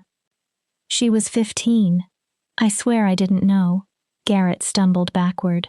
Cassian raised one hand. His dominance forced silence. Someone here is responsible. He looked around the room. The ledgers established that. His attention shifted to Garrett. But Garrett is correct about one thing. Several wolves stiffened. One wolf could not maintain an operation like this alone. Cassian stood. Someone identified targets. He slowly walked across the platform. Someone carried out kidnappings. Another step. Someone handled transactions with rogues. His eyes moved from face to face. And someone concealed the evidence. Fear entered the room. Cassian stopped. Every council member will submit to questioning. A few wolves protested. Your movements during the past 2 years will be verified. Your personal finances will be inspected. He looked at the doors. If anyone refuses, hides records, or attempts to leave Moonshadow territory, I will treat that wolf as guilty until proven otherwise. One elder stood angrily. You cannot strip us of our rights. Cassian's eyes went cold. You surrendered your claim to comfort when children were sold beneath your watch. His voice dropped. Be grateful I am investigating before executing. Ember had remained silent. Something about the ledger bothered her. She reached toward it. May I? Cassian nodded. She spread the parchment before herself. Names. Dates. Gold amounts. Then Ember saw a pattern. The disappearances increased. Dakota moved closer. Ember traced the dates. During the first year, only 4 children disappeared. At least 3 months separated each case. Her finger moved lower. But 19 were taken during the most recent 6 months. Desperation, Dakota said. Or demand, Finn added. Maybe both. Ember continued studying the list. And look at the final 3. She pointed. Mira, Jace, Lila. Cassian leaned toward her. All 3 belonged to families that recently gained rank. The earlier victims were deliberately low profile, Ember said. The last 3 weren't. Cassian understood. They were meant to attract attention. Or create chaos, Ember replied. Her thoughts moved faster. When children from powerful families vanish, everyone responds. Patrols double. Parents demand investigations. Leadership panics. Thorn nodded slowly. And while everyone watches the new cases, nobody reopens the old ones. Dakota's expression hardened. A distraction. Finn frowned. For what? Ember returned to the ledger. Then she saw a note written in different ink, added after the earlier entries. She read it quietly. Final shipment before termination. Close operation. Eliminate evidence. Cold spread through her. They planned to stop. Cassian looked at her. But first they needed one final crisis. Ember's breathing changed. Suddenly she understood. Me. The room became silent. The evidence inside my hovel. She looked at Cassian. The rushed accusation. The immediate execution. Her eyes widened. They needed me dead before anyone began asking serious questions. Cassian's jaw tightened. I wasn't merely convenient. Ember remembered the eastern border. I was evidence. Why? Cassian asked. Ember closed her eyes briefly. I worked near those caves for months. She opened them. I noticed tracks. Disturbed ground. I tried reporting it. Her voice weakened. What if someone realized I had seen more than I understood? Dakota's face darkened. An Omega nobody listens to is harmless. She looked toward the council, until she starts noticing the right things. Rhys had been quiet. Now his face changed. Kiera. Ember turned. Rhys looked sick. She was one of the wolves who found the evidence in Ember's hovel. His voice tightened. She brought it directly to my father. Ember's heart stopped for a second. And she pushed harder than anyone for an immediate execution. Cassian stood. Where is she? Rhys looked around the lodge. Panic entered his eyes. She was supposed to attend the trial. He searched the room. I haven't seen her. The doors crashed open. Lyra stumbled inside. Blood ran from a wound along her temple. Your Majesty. Cassian was moving before she finished. The children. Lyra struggled for breath. Someone attacked the medical tent. Everyone ran. They found chaos outside. 2 guards lay unconscious. Silver chains covered the ground. The rescued children were gone. Again. No. Ember stared at the empty cots. No, no, no. Dakota crouched outside. Tracks. Cassian joined her. 2 wolves, carrying weight, heading west. A roar tore from Cassian. Thorn! Half the guard seals the eastern border. He turned. Dakota. Finn. With me. Then he faced Garrick. You want justice for your daughter? The grieving Beta nodded. Help me stop this now. Cassian turned toward Ember. You remain here. No. Ember. They're heading west. She interrupted him. Toward the abandoned silver mines. Cassian looked sharply at her. There are tunnels beneath them. More than a dozen exits. Her voice became urgent. If they reach those mines, you may never find them. How do you know? Because I worked there too. A bitter memory crossed her face. Before Moonshadow decided I was too weak even for mining. She stepped toward Cassian. I know those tunnels better than anyone. His protective instinct fought across his face. Ember did not move. You need me. Finally, Cassian nodded. Stay near me. I will. Stay safe. I'll try. If I tell you to run, I run. A tiny smile touched Ember's mouth. Now let's bring those children back. They disappeared into the night. Behind them, almost invisible against one tent pole, hung a small piece of fur. Russet. Alpha fur. Kiera's. The monster had never merely hidden among Moonshadow. Moonshadow had celebrated her. Chapter 6. The Mines of Betrayal. The western edge of Moonshadow territory was scarred by abandoned industry. Decades earlier, silver mines had brought enormous wealth to the pack. The veins had run dry 20 years before Ember's birth. Now collapsed shafts and decaying structures covered the ground. Beneath them stretched miles of tunnels. A perfect place to disappear, or a perfect place for a trap. Ember led the hunting group through the darkness. Her years of unwanted labor suddenly mattered. She knew where the unstable ground lay, where old shafts could collapse, which paths connected to hidden entrances. Cassian followed close behind. His partial shift showed beneath his skin, violence barely contained. Dakota and Finn moved near them. Garrick came with 3 council wolves whose horror and grief had convinced Cassian they were not part of the operation. The main entrance is ahead. Ember pointed at a black opening in the hillside. Old support beams leaned like broken bones. There are at least 8 other usable exits. Cassian looked into the darkness. They know we're coming. Dakota nodded. They probably heard us long before we reached this place. This is a trap, Cassian said. Then we enter carefully. Dakota turned toward Finn.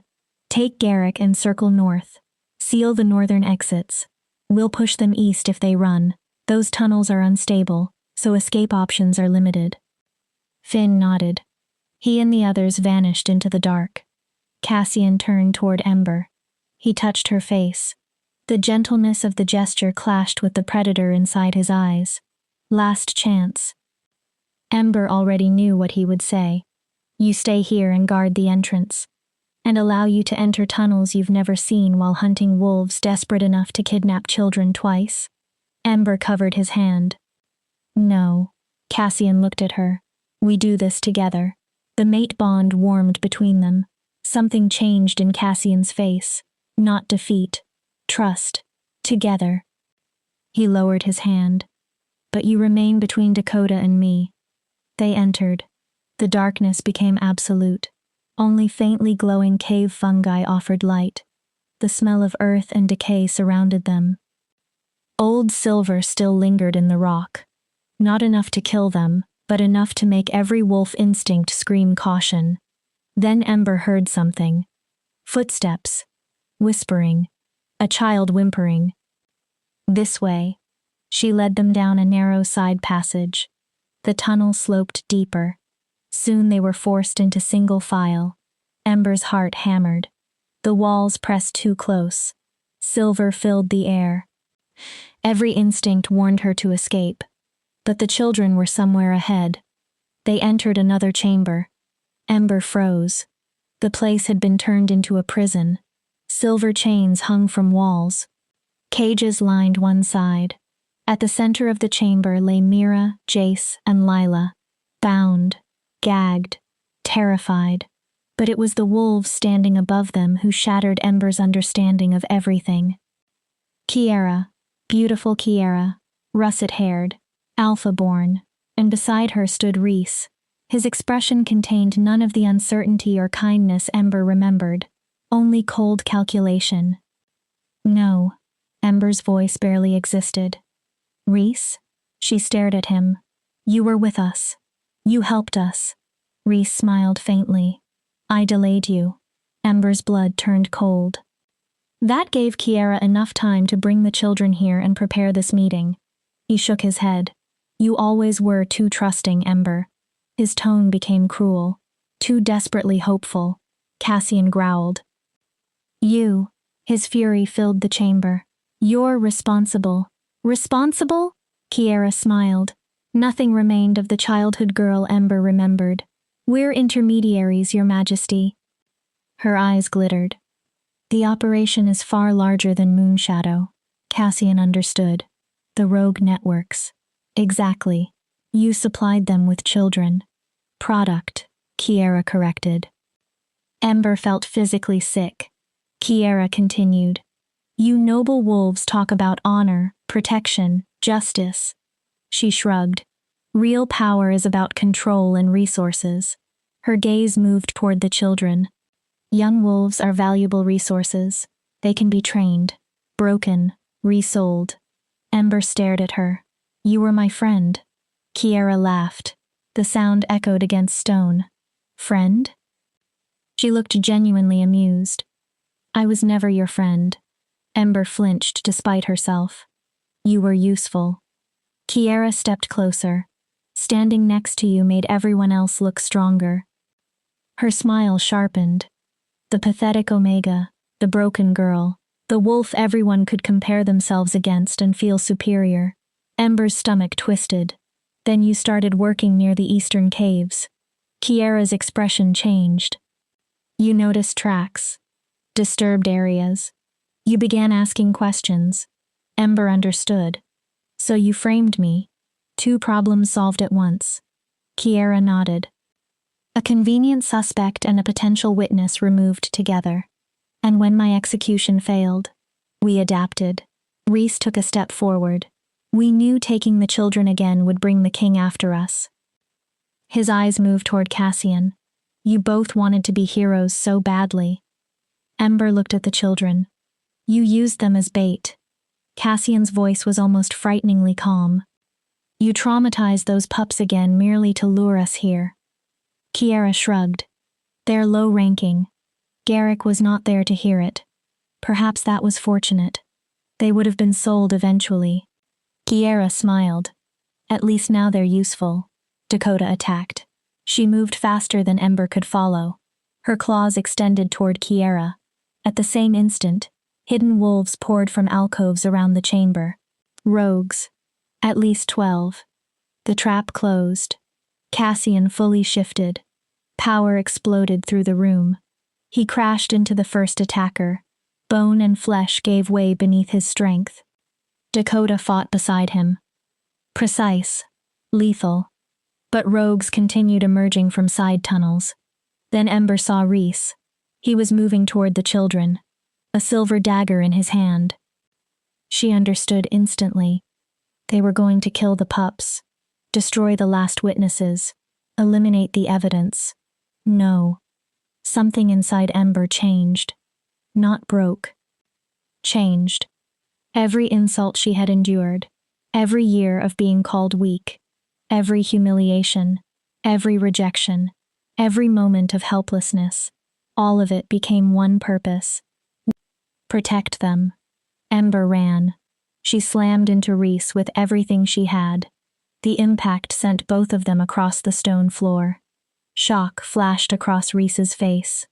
The broken Omega had attacked him. Ember, what are you? He tried throwing her away. She held on. Desperation gave her strength she had never known. Her teeth found his throat, not deeply enough to kill him. Enough to draw blood. Enough to make him scream. Stay away from them. Her voice barely sounded human. Reese struck her. Ember flew into the wall. Pain exploded through her ribs. Something cracked. She forced herself upright, then stood between Reese and the children. You stupid Omega. Blood covered his throat. You think one brave act changes anything? He took another step. You're still nothing. Ember remained between him and the pups, still weak. Cassian roared. The sound shook dust from the ceiling. He had seen Reese strike Ember. Whatever restraint remained inside the Alpha King disappeared. Cassian tore through the rogues in front of him. Kiera saw the battle turning. She transformed. Her russet wolf was magnificent. Powerful. Then she ran. Coward! Garrick's voice echoed from one of the tunnels. He had reached them from another entrance. He chased Kiera. 2 council wolves followed. The remaining rogues began fleeing. Those who stayed were overwhelmed by Cassian and Dakota. Reese tried to escape after Kiera. Dakota caught his leg. She dragged him back across the stone floor. Ember ignored the battle. She crawled toward the children. Her ribs screamed with every movement. Her hands shook as she worked at their restraints. Mira began waking. It's all right, Ember whispered. You're safe. The little girl blinked. Ember? I'm here. Cassian appeared beside them. He shifted back enough to use his hands. You're hurt. I'm fine. Your ribs are broken. I'm fine. Cassian looked at her. Whatever he saw convinced him not to argue. Together they removed the remaining restraints. Dakota produced blankets and wrapped the children. Soon Garrick returned. He dragged an unconscious Kiera in wolf form by the scruff. The other council members brought 2 captured rogues. The others? Cassian asked. Dead or escaped? Garrick's breathing remained heavy. But we have 3 prisoners. Reese knelt under silver restraints. Blood still ran from Ember's bite. Without his authority and arrogance, he suddenly looked smaller, cornered. You're going to kill me, Reese said. Eventually, Cassian answered. Reese stared at him. But first, you will tell me everything. Cassian crouched. Names, contacts, locations. Every detail of the trafficking network operating across my territories. His eyes hardened. You will help me destroy it. And if I refuse? Cassian smiled. Ember had never seen anything so terrifying. I give you to Garrick. The grieving father smiled as well, all teeth. He has been waiting patiently to meet the wolves who sold his daughter. Cassian straightened. I suspect that patience is ending. Reese went pale. I want protection. Dakota laughed coldly. You still think you can negotiate? I can provide names. Reese looked desperately toward Cassian. Safe houses. Operations. But I want immunity. You will speak, Dakota said, because what happens if you refuse will be worse. As they prepared to leave, Cassian stopped Ember. His hand rested on her shoulder. She turned. He pulled her against him. His forehead touched hers. You were incredible. Ember looked away. I didn't think. You protected those children. His voice roughened. You attacked a beta 3 times your size. He cupped her face. I have never seen anything braver. I was scared. Bravery isn't the absence of fear. His golden eyes held hers. You proved that strength has nothing to do with rank. The bond flared. You proved what I already knew. His thumb brushed her cheek. You are extraordinary, Ember. Tears filled her eyes. For once, not because someone had hurt her, because hope was becoming harder to reject. They emerged from the mines beneath the first light of dawn. The children were safe again. The traitors were in chains. Moonshadow would have to answer for years of negligence. The trafficking network still existed beyond the pack. There would be more investigations, more consequences, more pain. But that morning, 3 children were alive. And Ember, once condemned as Moonshadow's weakest wolf, walked beside the Alpha King rather than behind him. The reckoning had only begun. For the first time, Ember allowed herself to imagine that perhaps she had a future. Chapter 7. The Reckoning. The trials of Reese Blackwater and Kiera Nightshade lasted 3 days. Cassian ordered Moonshadow Pack to gather in the central square each morning. No wolf was exempt. Not elders. Not council members. Not even the lowest-ranked Omegas who were usually expected to remain invisible.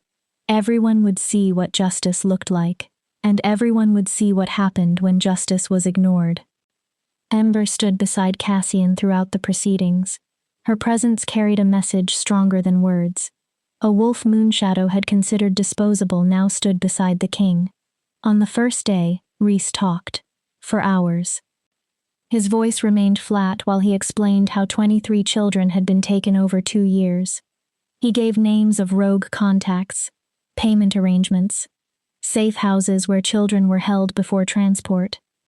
Officials in other packs who accepted money to ignore suspicious activity. It began with 1 child, Reese said. An Omega whose family had no influence. Garrick stared at him. Kiera approached me. She said the rogue networks paid well for young wolves. Reese lowered his eyes. She called it victimless. Garrick's body trembled. Victimless? My Sarah had a name. His voice broke with rage. She sang constantly. He swallowed. She wanted to become a healer. Garrick leaned forward. Explain how stealing her was victimless. Reese flinched. He had no answer. Continue, Cassian ordered. The money was good. Reese stared at the ground. Better than good. His shame deepened. We used it for territory improvements, weapons, expansion. He hesitated. Kiera wanted enough influence and resources to challenge for an alpha position. Then Reese looked toward Ember. When you started noticing things near the eastern border, you became a problem. Dakota's expression turned hard. So you decided to kill her. Kiera decided. Reese's voice cracked. I just went along with it. Elder Moira looked at him with disgust. Coward. Reese glared at her. You want to judge me? Something like his old fire returned. You sat comfortably inside your lodge and never asked where Moonshadow's new wealth came from. Moira went still. You never asked why children from weaker families vanished. His voice became bitter. You looked away because looking away was convenient. The accusation silenced her. Cassian's expression did not soften. Everyone who deliberately looked away carries guilt. His gaze swept across the pack. But that does not change what you and Kiera built. He looked at Reese. You are responsible for your own choices. On the second day, Kiera was questioned. She did not collapse like Reese. She stood in chains with her head raised. Defiant. I did what was necessary to rise. No remorse touched her voice. This pack values strength. She looked around at everyone. I demonstrated strength. Cassian's eyes narrowed. You sold children. I took opportunities. Kiera's smile was cold. I removed obstacles. Her gaze moved toward Ember. That is what alphas do. No. Cassian's response was immediate. Alphas protect. Kiera laughed softly. Do they? She looked directly at him. You rule the northern territories. How many wolves have suffered because solving their problems was inconvenient for you? A murmur moved through the crowd. How many wolves have you sacrificed for what you called the greater good? Kiera tilted her head. Don't pretend we're so different, Your Majesty. Cassian's jaw tightened. Ember saw something move in his expression. Not guilt. Recognition of the weight leadership carried. Then Cassian answered. The difference is that I remember every wolf I failed. Silence. I lose sleep over choices that hurt others. His voice became colder. You see children as currency and feel nothing. Feelings don't change reality, Kiera replied. Moonshadow is weakening, territory shrinks, resources disappear. She lifted her chin. I found a way to secure its future. By selling children. Garrick surged toward her. Guards restrained him. You sold Sarah? His voice broke. She was 15. Kiera barely looked at him. She was low-ranking and weak. Garrick stopped struggling. The crowd seemed to stop breathing. She would have consumed pack resources her entire life. Kiera shrugged. I gave her purpose. The square exploded. Parents screamed. Wolves howled for blood. Several surged toward the platform. Cassian raised one hand. His dominance rolled across the square like a physical wave. Every wolf dropped. There will be justice. His voice carried through the silence. But it will be lawful. Cassian looked across Moonshadow. We will not become monsters merely because monsters lived among us. Gradually, the crowd settled. Kiera Nightshade. She faced him. You are found guilty of conspiracy, kidnapping, trafficking of minors, attempted murder, and treason against your pack. Kiera's face remained defiant. Cassian spoke the sentence. Death. For the first time, Kiera broke. Wait. Fear flashed across her face. I have information. Cassian said nothing. Contacts in other packs. Other operations. We have Reese, Dakota said. We don't need you. Kiera looked toward Cassian. I can give you everything. Her voice became desperate. Please. Cassian watched her without sympathy. You gave no mercy to the children you sold. He paused. You receive none. Kiera began screaming as the guards dragged her away. Execution takes place tomorrow at sunset. Ember expected satisfaction. Instead, she felt empty. On the third day, Moonshadow decided Reese's sentence.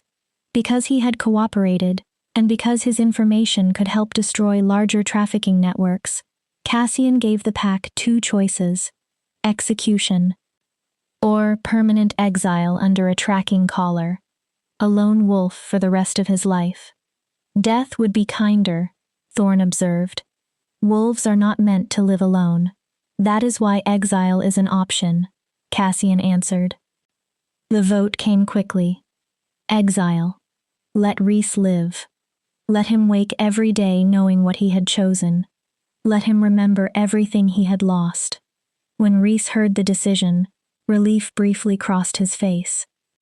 Perhaps part of him had wanted death. Exile demanded survival. Before the guards took him away, Reese asked to speak to Ember. I'm sorry. She looked at him. I'm sorry I never defended you. His voice was exhausted. I'm sorry I chose ambition over what was right. Ember searched for manipulation. She saw only regret. I don't forgive you. Reese nodded. But I hope someday you learn how to forgive yourself. His eyes lifted. Because living with what you did may be worse than exile. Reese lowered his head. Then the guards led him away. At sunset, Moonshadow gathered for Kiera's execution. Pack tradition allowed execution by combat. Alpha Garrett initially possessed the right to carry out the sentence as pack leader. Before he could accept, Garrick stepped forward. I challenge for executioner's right, the square murmured. Garrick stood beneath the fading light. She sold my daughter. His face carried grief that would never completely disappear. I claim a father's right to vengeance. The request was unusual. Garrick was a beta. Kiera had been alpha-born. Cassian considered him, then nodded. Granted. The father's claim comes before tradition. Kiera was brought forward in chains. She no longer resembled the proud alpha who had mocked Ember. 3 days had stripped away her certainty. The guards removed the restraints. Please. Kiera's voice shook. I don't want to die. Garrick looked at her. Neither did the children you sold. Kiera started crying. Some of them died, frightened and alone. His voice trembled, calling for parents who could not find them. Garrick shifted. A massive gray beta wolf replaced the grieving father. Years of labor and hardship marked his body. Kiera shifted as well.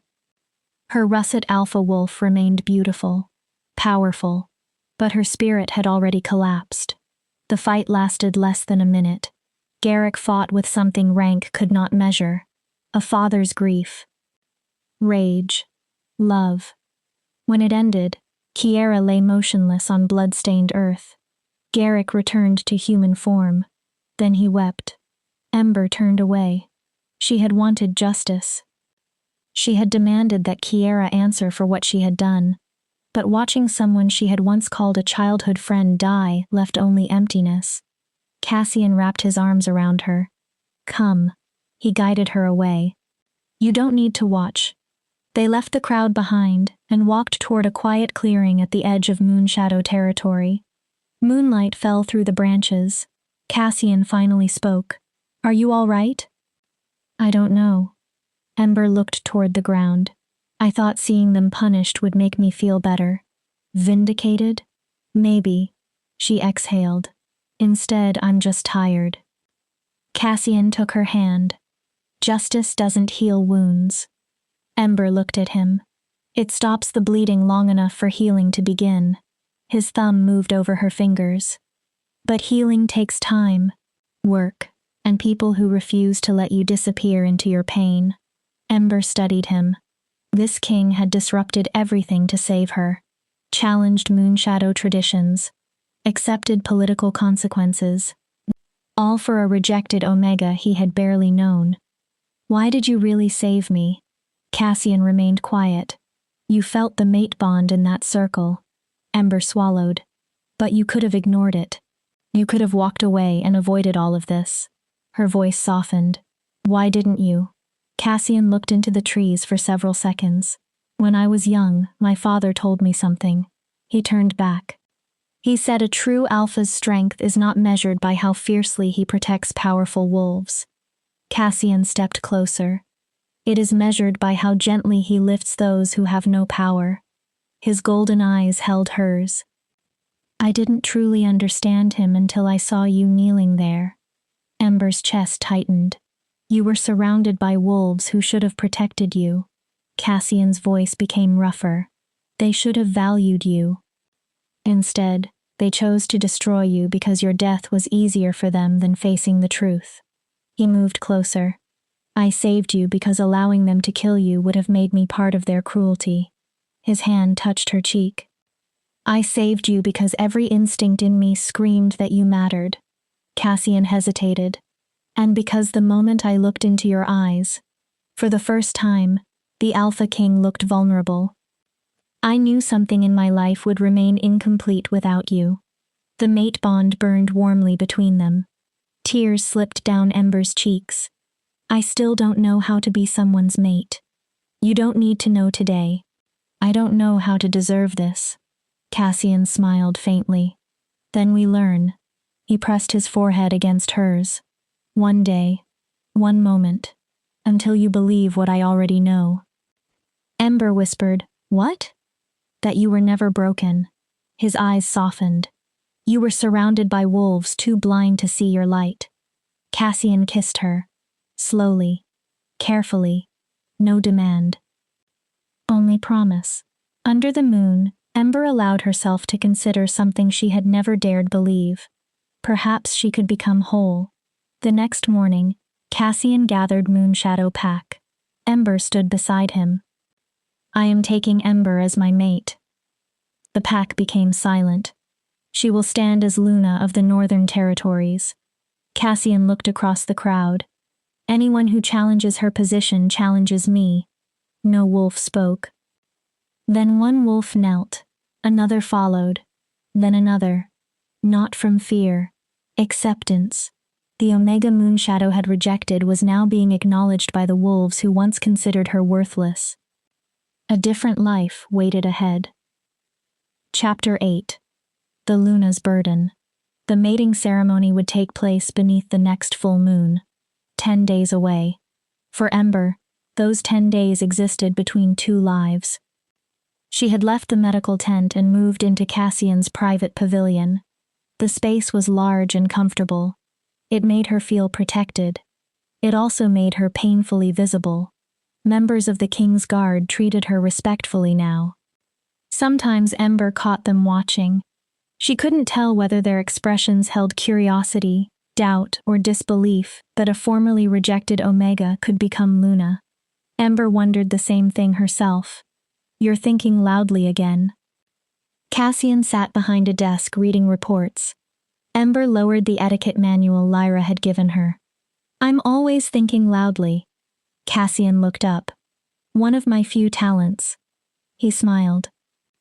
Your talents also include surviving years of abuse, discovering evidence everyone else ignored, identifying a trafficking route, attacking a beta 3 times your size to protect children, and somehow making me laugh after I've spent hours reading about corrupt officials. Ember felt heat rise into her face. Cassian leaned back. I would say you possess more than one talent. Compliments still made her uncomfortable. She changed the subject. Moonshadow is talking. Moonshadow always talks. About us. Cassian closed the report. About whether I'm suitable to become Luna. Let them talk. He crossed the pavilion and crouched in front of her. Ember, there will always be wolves who believe you aren't strong enough. His gaze remained warm. Dominant enough. Powerful enough. Whatever enough means to them. Cassian took her hands. Those same wolves questioned me when I became Alpha King at 25. Ember blinked. You? They called me too young. He smiled dryly. Too idealistic. Too concerned with weaker wolves. Too unwilling to make hard choices. What changed their minds? Nothing. Ember stared. They still say those things. Cassian touched her face. I don't rule because I need everyone's approval. His expression became serious. I rule because someone must stand between power and the wolves who cannot defend themselves against it. He paused. The same way you stood between Reese and those children. That was different. How? It was instinct. Exactly. Cassian's thumb brushed her cheek. Your instinct is to protect. He leaned closer. To shield wolves weaker than yourself. That is what makes you right for this. Ember looked away. A Luna isn't merely an alpha's mate, Cassian continued. She is the heart, while the alpha is the spine. His voice softened. She notices wolves others ignore. She fights battles that cannot be won with claws. She prevents strength from becoming cruelty. Ember swallowed. You make it sound noble. It can be. What if I fail? Cassian didn't answer immediately. What if they need something I cannot give? Then you try again tomorrow. He pressed his forehead against hers. And again the day after that. Eventually, you look backward and discover you became the wolf you were meant to become, while you were too busy trying to notice. Ember closed her eyes. I believe in you, Cassian whispered, even when you still struggle to believe in yourself. A knock interrupted them. Thorn entered. Your Majesty. Your Majesty. Cassian immediately straightened. His gentleness disappeared beneath the Alpha King's authority. There has been a development during the interrogation of the captured rogues. What? One prisoner asked to speak specifically with Ember. Ember frowned. Why? He claims he has information about her family. Cold moved through Ember. My family. Her mother was dead. At least, that was what Ember had assumed. Alora had left Moonshadow 5 years earlier. She had been unable, or unwilling, to tolerate the shame she associated with her broken daughter. Ember had heard nothing from her since. Thorn looked toward Ember. He says your mother is alive. Ember forgot how to breathe. And he says she worked with the trafficking network. No. The word emerged as a whisper. That isn't possible. Cassian took her hand. He may be lying. Ember's eyes remained fixed on Thorn. A manipulation. Cassian squeezed her fingers. Or he may be telling the truth, Ember said. She felt hollow. I need to know. The captured rogue was kept inside a reinforced silver-lined cell at the edge of camp. He appeared only slightly older than Ember. His eyes had the hardness of someone who had spent his life beyond normal pack society. Ember stopped outside the bars. Cassian stood on one side of her. Thorn stood on the other. You asked for me. The rogue looked up. You're Alora's daughter. His gaze moved over Ember's face. I can see it. Same eyes. Where is she? The rogue smiled. Safe. Ember's stomach tightened. Comfortable. His smile widened. Living better than she ever did in Moonshadow. Ember stepped closer. Explain. Your mother was smart. Cassian growled faintly. When she realized you would never become anything useful, she decided she wouldn't let your weakness drag her down with you. What deal did she make? Information for gold. Ember went still. Patrol routes. The rogue began listing them. Families whose children wouldn't be immediately missed. The old eastern caves. Each word cut deeper. In return, the network gave Alora enough gold to start a comfortable life in the Western Territories. You're lying. Am I? The rogue leaned toward the bars. How did the network know Moonshadow's internal patrol structure? Ember didn't answer. How did Kiera know exactly what evidence would make you look guilty? He smiled. Your mother sold you out, little Omega. Cassian stepped forward. Enough. Ember raised one hand. He stopped. She looked at the rogue. Keep talking. Alora told Kiera how to frame you. Ember's face went numb. What items would look most suspicious? What fears Moonshadow already associated with you? The rogue's voice became cruel. The scent. She wanted you dead. Ember closed her eyes for 1 second. So she could finally stop being ashamed of the daughter she wished she never had. Cassian growled. Ember stopped him again. Why tell me? Because I want a deal. The rogue sat back. My freedom for your mother's location. Cassian laughed once. Cold. You expect freedom? She started the operation in Moonshadow. The rogue's gaze stayed on Ember. Kiera and Reese were tools. Cassian's expression hardened. You trafficked children. I'm offering information. The rogue leaned forward. And she deserves to confront the woman who gave birth to her and traded her life for gold. Ember wanted to leave. She wanted to reject every word. But not knowing would follow her forever. Where is she? Cassian looked at her. You don't have to do this. I do. We can find Alora without him. I need to know. Ember looked at Cassian. Please. His jaw tightened. Then Cassian faced the rogue. You give us her exact location. The prisoner waited. In return, I do not execute you. His eyes brightened. You will receive the same sentence as Reese. Permanent exile. Tracking collar. Cassian stepped closer to the bars. If this information is false, or if you send Ember into a trap, his voice became soft. I will find you. The rogue swallowed. And your death will not be quick. He nodded. Ashford. Ember listened. Western Territories, a small settlement beside a river. The rogue continued. She lives under the name Alora Riversong. How far? About 3 days. The prisoner sat back. She thinks nobody will connect her to Moonshadow. Ember looked at him. She's wrong. They departed at dawn. Only Ember, Cassian, Dakota, and Finn went. A small, fast group. Thorn remained at Moonshadow to continue interrogations and contact other packs reporting suspicious disappearances. The journey carried Ember through landscapes she had never seen. Dense forests opened into plains. Plains became rolling hills. Beyond them lay the border country between organized pack territories and rogue lands. Cassian rarely moved far from her. His presence anchored Ember while her thoughts spiraled. Had Alora always hated her? Had every childhood kindness been false? Or had years of social shame slowly poisoned whatever love her mother once possessed? On the second night, Cassian sat beside Ember near their campfire. You don't have to confront her. Ember stared at the flames. We can arrest her without putting you through this. I need to hear it from her. You may never receive an answer that makes sense. I still need to look at her. Ember finally turned.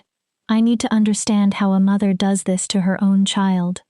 Some people don't deserve understanding. Maybe. Ember looked back at the fire. But I deserve closure. Cassian pulled her against him. His scent wrapped around her. Pine, winter storm, safety. Whatever she says, remember that her choices do not define your worth. Ember wanted to believe him. But somewhere deep inside lived the 16-year-old girl who had transformed beneath the moon and watched her mother turn away. Maybe Alora had been right. Maybe Ember really had been a burden. The mate bond pulsed. Cassian couldn't hear her thoughts, but he felt the pain behind them. His wolf answered with fierce warmth, reassurance. Then Cassian spoke. I love you. Ember froze. He looked at her. I know neither of us has said it. His voice was steady. But before we reach Ashford, you need to know. He touched her cheek. Whatever we discover there, I love you. A pause. Completely. Another. Irrevocably. Ember's eyes filled. And nothing she says can change that. I don't know if I'm ready to say it back. Cassian did not flinch. Not because I don't feel it. Ember struggled to continue. I'm frightened. Her voice broke. Everyone I have ever loved eventually left. Cassian held her closer. I'm not going anywhere. You cannot promise that. I can promise what I choose. He looked into her eyes. Not today. Not tomorrow. Not willingly. Ever. They reached Ashford on the third day. The settlement held perhaps 100 wolves. It sat peacefully beside a sparkling river. Comfortable homes lined quiet paths. The kind of place where wolves disappeared into new lives. Alora's house stood near the river. Modest. Well cared for. Her garden contained herbs and flowers. Smoke rose from the chimney. Someone was home. Ember's hands began trembling. Cassian remained a few steps behind. Dakota and Finn waited farther back. They gave her room, but stayed ready. Ember knocked. Footsteps sounded inside. The door opened. Alora stood there. She looked older. Silver streaks ran through her dark hair. Lines marked the corners of her eyes. But she was healthy, well-dressed, well-fed, comfortable. While Ember had been chained for execution, her mother had lived peacefully beside a river. Alora's face turned white. Ember? Her mouth opened. But you. Ember stared at her. You thought I was dead. Alora recoiled. That was the plan, wasn't it? Ember's voice became cold. Help arrange the kidnappings, help frame me, let Moonshadow execute me. She took one step forward. Then you would finally be free from having a broken daughter. I don't know what you're talking about. Don't. Alora stopped. Do not lie to me. Ember's voice cracked like a whip. Not now. She looked directly into her mother's eyes. I know you gave Kiera information. Alora's face changed. I know you helped the trafficking network understand Moonshadow. Her breath became shallow. I know you told them how to frame me. Alora's expression crumbled briefly. For 1 second, Ember thought she saw grief. Then defensiveness replaced it. You don't understand. Ember waited. You have no idea what it was like. Alora's voice rose. Raising a child who would never become anything. The old words found the same wound. The humiliation. Alora continued. The way everyone looked at me with pity because my daughter was defective. She pressed one hand to her chest. I gave up everything for you. Ember stared. And you repaid me by being nothing. Once, those words would have destroyed Ember. Now she remembered children inside silver cages. She remembered standing between Reese and those children. She remembered Cassian's hand in hers. I was a child. Alora stopped speaking. I was your daughter. Ember's voice remained quiet. And you sold my life because your pride mattered more than I did. I did what I needed to survive. No. Ember shook her head. You did what was easiest. Cassian stepped forward. Power rolled from him. And now you answer for it. Alora stared at him. Alora Riversong, formerly Alora of Moonshadow Pack. His voice became formal. You are under arrest for conspiracy, trafficking of minors, attempted murder, and treason. You will appear before the Territorial Council. Alora ran. She made 3 steps. Dakota caught her. Within seconds, Alora lay pinned against the ground. Silver restraints locked around her wrists. She screamed, denied everything, accused Ember of destroying her life. Ember stood completely still. She had wanted answers. Instead, the emptiness became unbearable. Cassian wrapped his arms around her. Ember broke. Years of pain tore free. She sobbed against him. Grief for childhood, for abandonment, for the mother she had spent years wishing would return. I've got you, Cassian whispered. He held her while her body shook. Let it out. Ember cried beside the peaceful river. Not for the woman being taken away in chains. For the mother she had never truly possessed. Chapter 9. The Luna Rises. The journey back to Moonshadow was quiet. Alora traveled in restraints. She refused to speak. Refused even to look at Ember. Ember was grateful. There was nothing left she wanted to say. Instead, she tried to focus on what waited ahead. The full moon was only 3 days away. 3 days until the mating ceremony. 3 days until she would formally stand beside Cassian as Luna. On their final night of travel, Cassian found Ember sitting with her knees pulled against her chest. You're doing it again. She glanced at him. Doing what? Trying to carry the entire world alone. Cassian sat beside her. Evening cold pressed around the camp. His warmth eased it. You don't need to repair everything Alora damaged. Don't I? Ember looked away. This trafficking operation began because she was ashamed of me. Ember. If I had been stronger. Cassian's voice became firm. Stop. She looked at him. Your mother made choices. His tone softened. She could have protected you. Loved you. She could have been proud that her daughter survived years of cruelty. Cassian shook his head. Instead, she chose greed and resentment. He touched Ember's hand. That belongs to her. Then why does it feel like mine? Because part of you still believes love is something you failed to earn. Ember went silent. Cassian turned her toward him.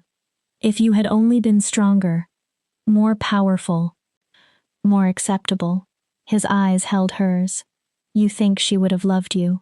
Ember's throat tightened. But love is not a prize someone earns. Cassian touched her face. It is given. His voice softened. And anyone who makes you fight for the right to receive basic love has already failed you.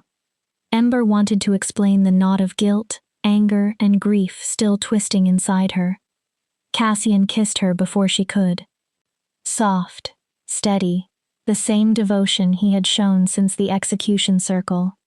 3 days, he murmured. Ember opened her eyes. 3 days until the entire world knows you are mine. His mouth curved. And I am yours.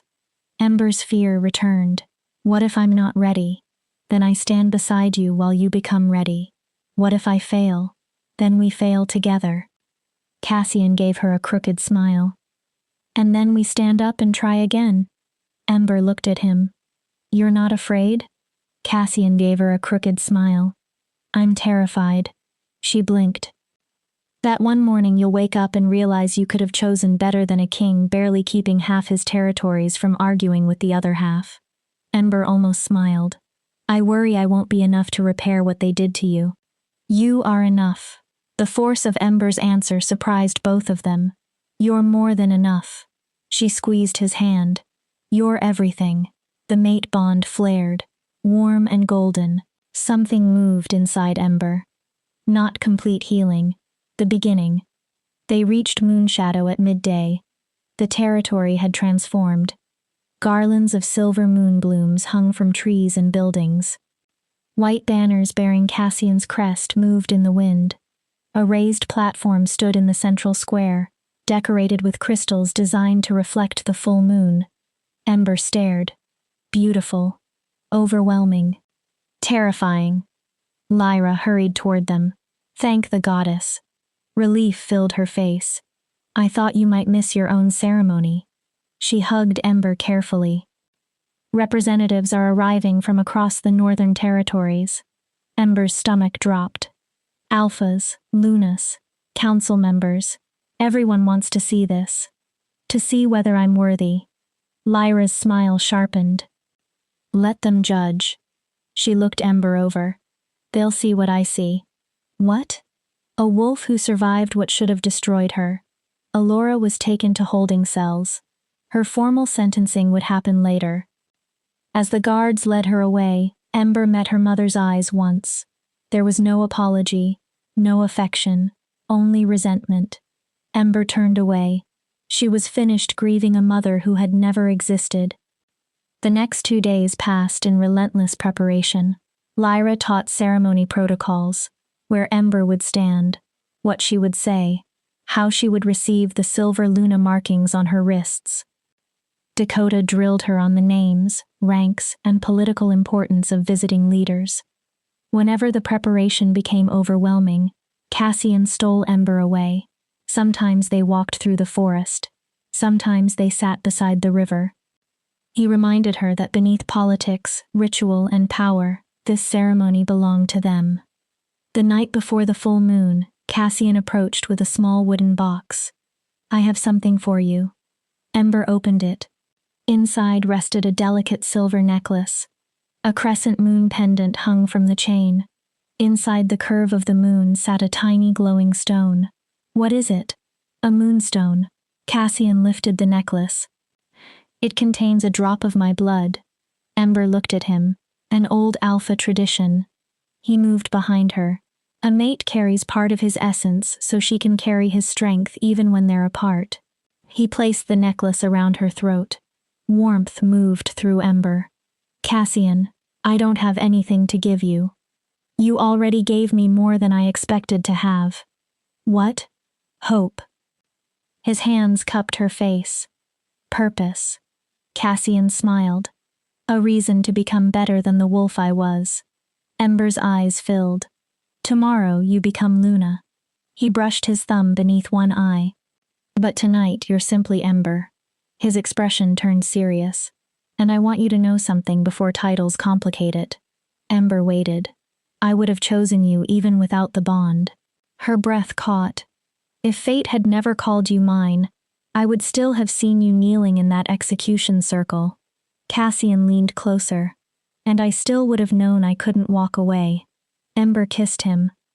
She put everything she could not yet explain into that kiss.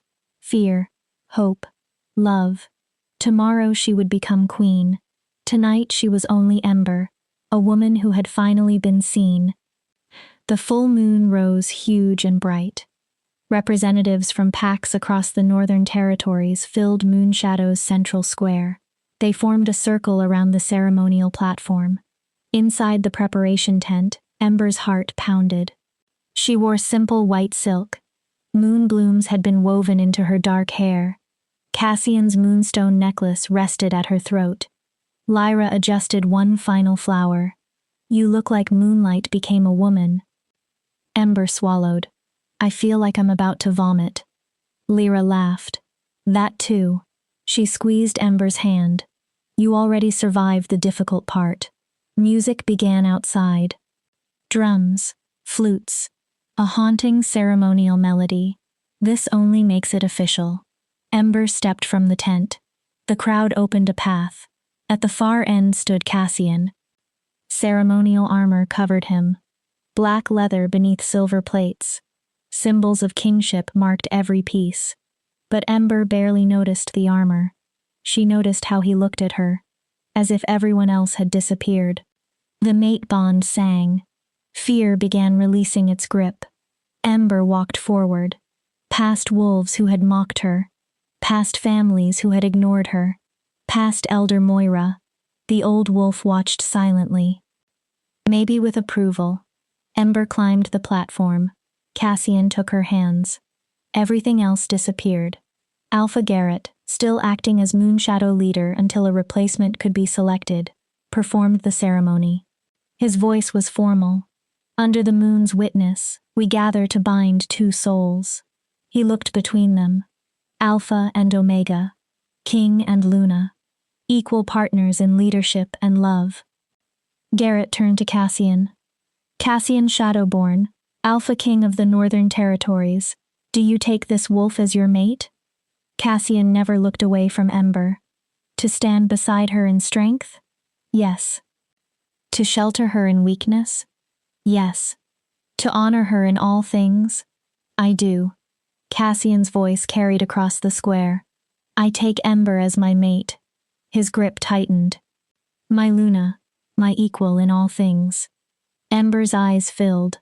"I vow to protect her, to cherish her." Cassian's expression softened. "And to remind her every day that she was never broken." A murmur moved through the gathering. Only surrounded by wolves too blind to recognize her light. Tears slipped down Ember's cheeks. Garrett turned toward her. "Ember, formerly of Moonshadow Pack." She took a breath. "Do you accept Cassian Shadowborn as your mate?" "Yes." "To stand beside him in strength?" "Yes." "To shelter him in weakness?" "Yes." "To honor him in all things?" Ember looked into Cassian's golden eyes. "I do." Her voice strengthened. "I take Cassian as my mate, my alpha, my equal." Cassian smiled. "I will stand beside him, fight beside him." Ember looked out at the gathered wolves, and remind him every day that true strength is not simply power. The square remained silent. It is choosing compassion even when the world demands cruelty. Pride transformed Cassian's expression. Garrett brought forward silver-tipped tattooing needles blessed beneath full moons, the marks of Luna. Ember extended her wrists. The process was fast, painful. Silver ink entered her skin in patterns resembling flowering vines. A crescent moon appeared on her right wrist. Cassian's personal sigil marked the left. When the work was complete, Garrett stepped away. By the moon's light and under the witness of the packs, he looked at Ember. "I declare you mated. Luna Ember Shadowborn," his voice carried. "Queen of the Northern Territories." The packs howled. The sound thundered across Moonshadow. Cassian pulled Ember against him, then kissed her beneath the moon. The mate bond erupted. No longer merely a thread connecting them. It felt complete, joined. When they finally separated, Ember looked at the wolves surrounding them. For the first time in her life, she felt belonging without qualification. "My Luna," Cassian whispered. "My Alpha." Ember rested her forehead against his. The Omega who had knelt for execution now stood beneath the same moon as Queen. The celebration continued deep into the night. Music, food, dancing. Wolves from territories that rarely interacted shared meals and stories. Children played while leaders discussed alliances and trade. For a few hours, everything felt hopeful. Eventually, Ember drifted toward the edge of the gathering. Her gaze moved toward the holding cells. Allura waited inside. Cassian appeared beside Ember. The completed mate bond made him sensitive to every shift in her emotions. "Do you want to see her?" Ember hesitated. "One last time." She nodded. "I think I need to." They walked together. Music faded behind them. Allura sat alone. Moonlight made her face look hollow. "Come to celebrate in front of me?" Her voice was bitter. "No." Ember stopped outside the cell. "I came to tell you I forgive you." Allura stared. "What?" "I forgive you." Ember touched the Luna markings on her wrists. "Not because you earned forgiveness." Her voice stayed calm. "And not because anything you did was acceptable." She looked directly at her mother. "I forgive you because I refuse to spend the rest of my life carrying your hatred." Allura's expression hardened. "You wanted me dead because you believed I was broken." Ember shook her head. "But I wasn't broken." She remembered her execution night. "I was inconvenient. And that says everything about you." Her eyes remained steady. "Nothing about me." Allura sneered. "You think becoming a king's trophy makes you special."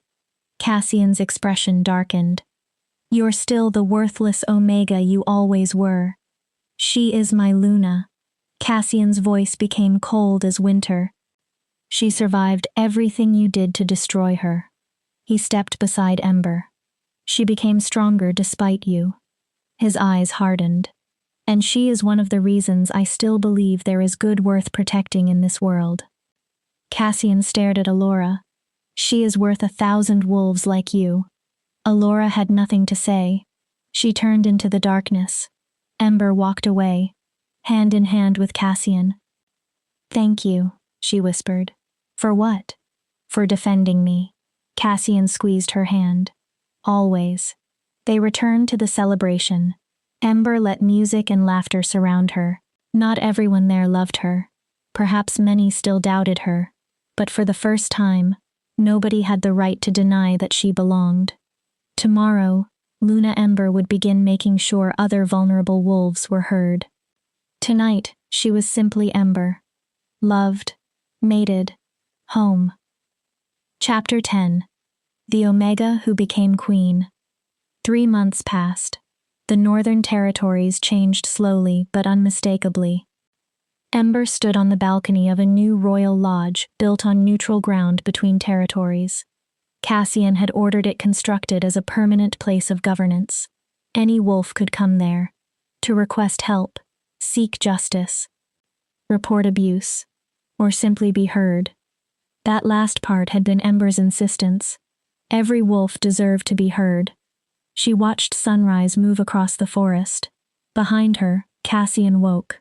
The mate bond warned her of his approach before his arms wrapped around her waist. "You're awake early." He kissed her temple. "Couldn't sleep. Too much to think about."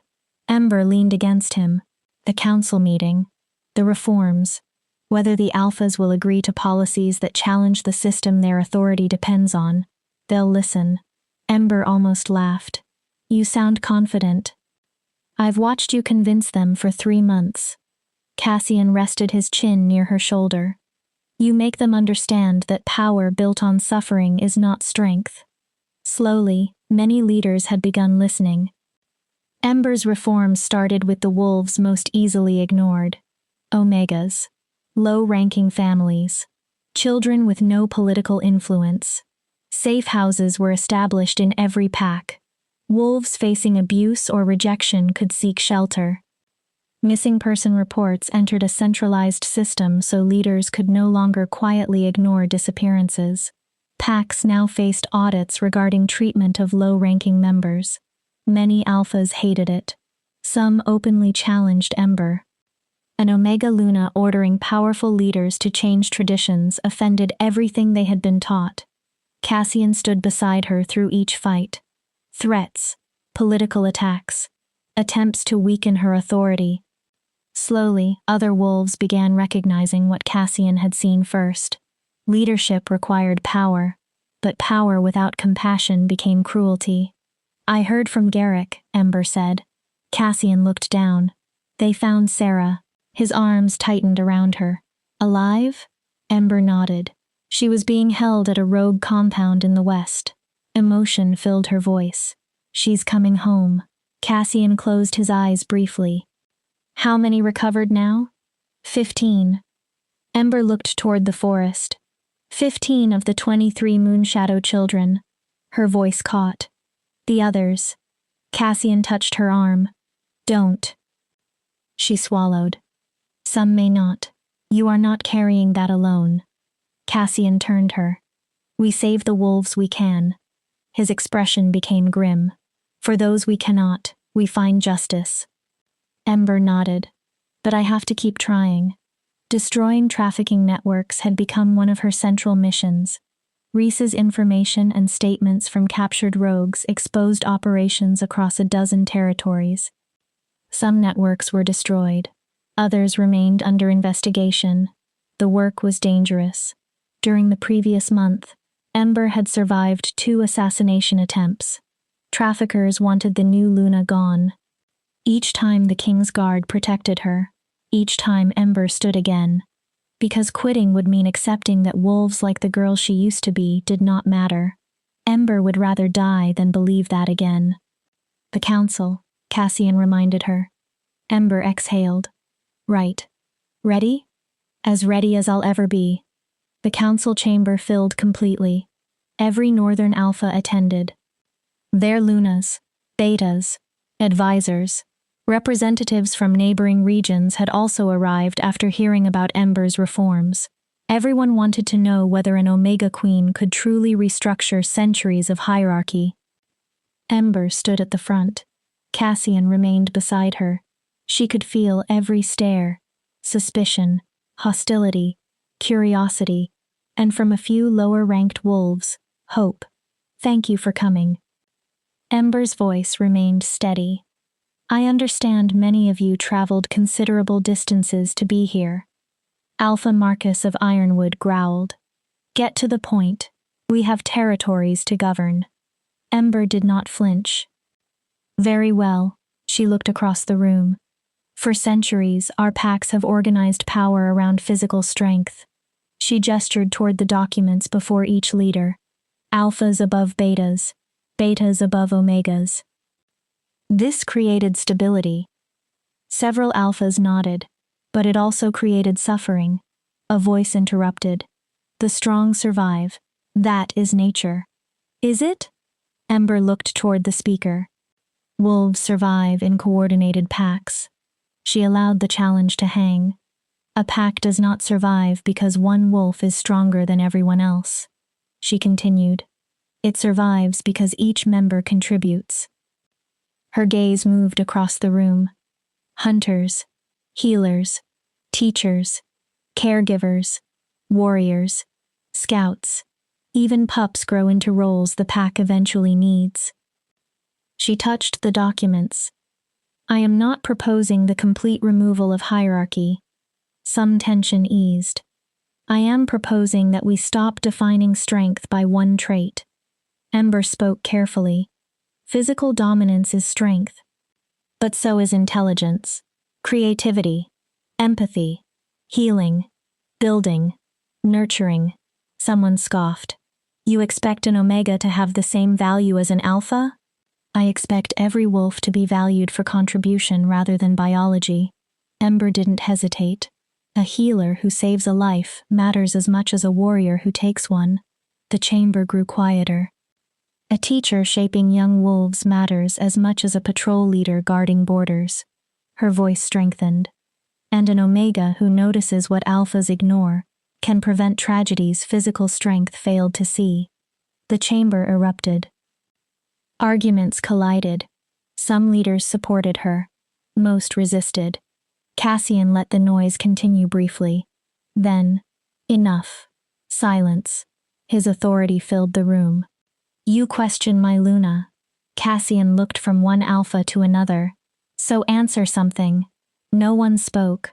How many of you lost children to networks you didn't know existed? Several faces changed. How many warnings did you ignore because they came from wolves you considered worthless? More silence. How many of you are sitting here wondering whether something is happening inside your territory right now because you have never listened to the wolves beneath you? Nobody answered. Cassian moved beside Ember. My Luna survived an attempted execution. He took her hand. She identified a trafficking operation that had existed for 2 years. His voice hardened. She helped save 3 children Moonshadow's hierarchy had almost abandoned. Cassian looked across the leaders. In 3 months, she has helped recover 15 more. A few alphas lowered their eyes. She has helped expose operations across a dozen territories. His fingers tightened around hers. So when Ember tells you our system contains weaknesses, listen. He looked toward Alpha Marcus. When her proposals make you uncomfortable, examine why. Cassian's voice became colder. Because this Omega some of you still consider inferior has protected more vulnerable wolves in 3 months than some leaders have protected in decades. Silence returned. Different this time. Thoughtful. Elder Moira slowly stood. Every wolf knew her. 8 decades of life carried authority even beyond Moonshadow. I have watched packs rise. Her old voice remained clear. And I have watched them fall. She looked at Ember. I have witnessed powerful alphas create glory. A pause. And ruin. Moira's expression tightened. I have also witnessed what happens when pride convinces wolves that strength alone is enough. She turned toward the council. Months ago, this Omega knelt for execution. Ember remained still. I watched. Moira's voice softened. And I did nothing. The room became silent. I allowed fear and tradition to justify my silence. She lowered her head briefly. I am ashamed. Then she faced Ember again. Since becoming Luna, Ember has shown me another kind of strength. Her voice grew stronger. The strength to stand beside powerless wolves. To challenge leaders who need challenging. To build where others only destroy. Moira faced the alphas. I support these reforms. Several leaders reacted. Not because they are comfortable. Moira lifted her chin. Because they are necessary. Her eyes moved across the chamber. Our world is changing. We can change with it. Or cling to traditions until those traditions destroy us. She sat. I know which future I choose. One voice joined her. Then another. Not enough for complete agreement. Enough to begin. Debate continued for hours. Alphas demanded amendments. Clarifications. Limits. By sunset, they had created a framework. Every pack would conduct annual reviews regarding treatment of lower-ranked members. Omegas would receive formal legal protections. They could appeal unjust decisions. Resources would be distributed partly according to contribution and need, rather than rank alone. Most importantly, every pack would appoint a representative responsible specifically for vulnerable wolves. A voice for those leaders had traditionally ignored. It was not everything Ember wanted, but it was a beginning. Afterward, wolves approached her. A Luna stopped first. My daughter is Omega.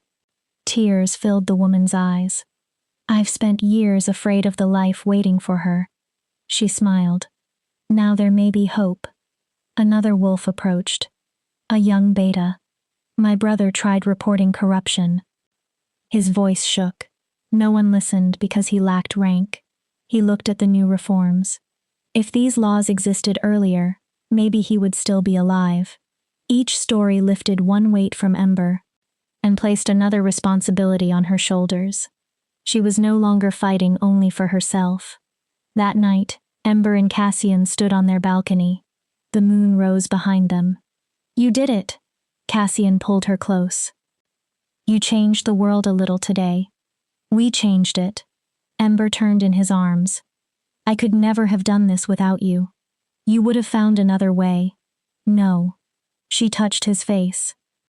Your authority protected me while I learned to use my own. Her eyes filled. You believed I was worth saving before I did. Cassian smiled. You were always worth saving. He touched her Luna marks. I only helped you finally notice. Ember looked into his eyes. I love you. Cassian's expression softened. I know I've said it before. She smiled. But I need to say it again. Her hands framed his face. I love you because you saw me when everyone else looked through me. For staying when walking away would have been easier. For believing I could become more than what they called me. Cassian kissed her forehead. I love you too. His voice roughened with emotion. For teaching me that strength exists in forms I never understood. For making me want to become better. He drew her closer. For giving me something beyond power to live for. They kissed. The mate bond sang between them. Stronger after months of shared work, danger, and trust. When they separated, Ember rested her head against his chest. There's something else. Cassian looked down. What? Ember hesitated. I'm pregnant. Cassian went completely still. What? Pregnant. She almost laughed at his expression. About 6 weeks. Lyra confirmed it this morning. Ember suddenly became nervous. We haven't really discussed children, and everything is so chaotic right now. So maybe the timing... Cassian kissed her, completely stealing the rest of the sentence. When he pulled back, tears shone in his eyes. A pup? Ember nodded. We're having a pup? Yes. Cassian laughed, joyful, almost disbelieving. Are you happy? Ember asked. Happy? He laughed again. I'm terrified. Ember's expression fell. And ecstatic. Cassian dropped to his knees. And already planning 17 ways to protect this child from every possible danger. He gently placed his hands against Ember's stomach. Yes. His voice broke slightly. I'm happy. He looked down. Hello, little one. Ember covered her mouth. I'm your father. Cassian smiled. And you have the most extraordinary mother in the world. Tears ran down Ember's face. She'll teach you to be brave, kind, strong. His thumbs moved gently against her. She'll teach you that your worth never depends on rank. Ember placed her hands over his. And your father will teach you that real alphas lead with compassion. Cassian looked up. He'll make sure you grow in a world that values you for who you are. Cassian stood. Alpha, Beta, Omega. He pulled Ember close. Our child will be perfect because they're ours. Ember smiled through tears. Perfect. Epilogue. 2 years later, Ember stood beside the nursery window. Below, Cassian played with their daughter in the garden. Little Luna had been named for her mother's title and for the moon that witnessed her parents' mating. At 18 months old, she was already beginning to show signs of her wolf.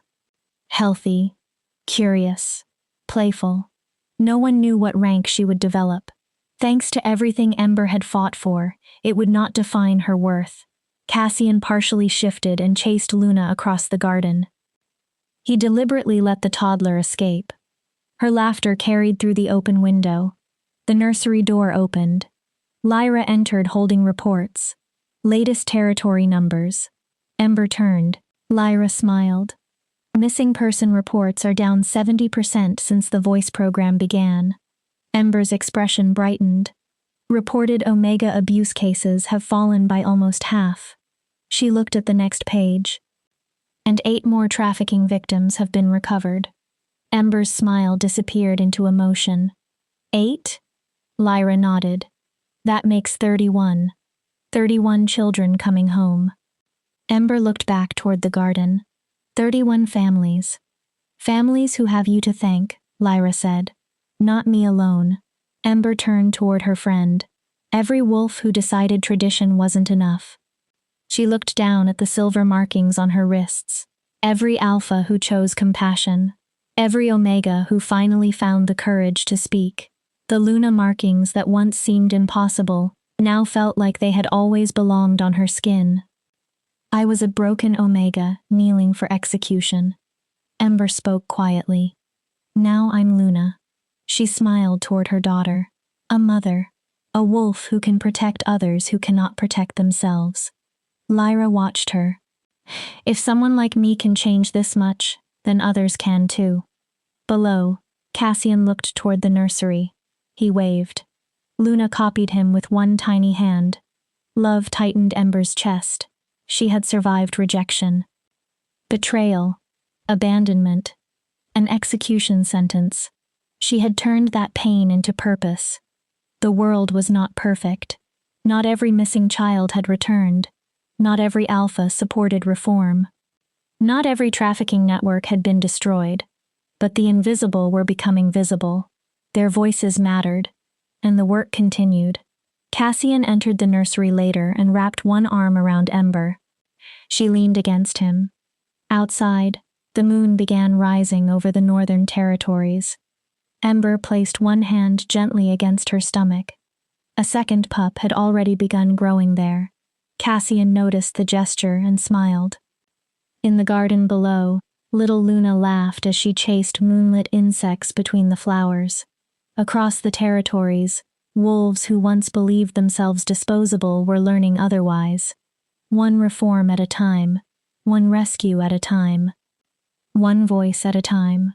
At the center of that change stood Ember Shadowborn, the rejected Omega Moonshadow once considered broken, the wolf who had knelt in silver chains waiting for death, the woman who survived, the Luna who became queen. And beneath the full moon, as a new generation grew inside the world she and Cassian were rebuilding together, Ember finally knew with certainty what no one had been able to teach her as a child. She had never been worthless. She had never been broken, and she had never needed another wolf's permission to matter. The moon rose higher over the northern territories, bright, whole, and beneath its light, a new era was beginning.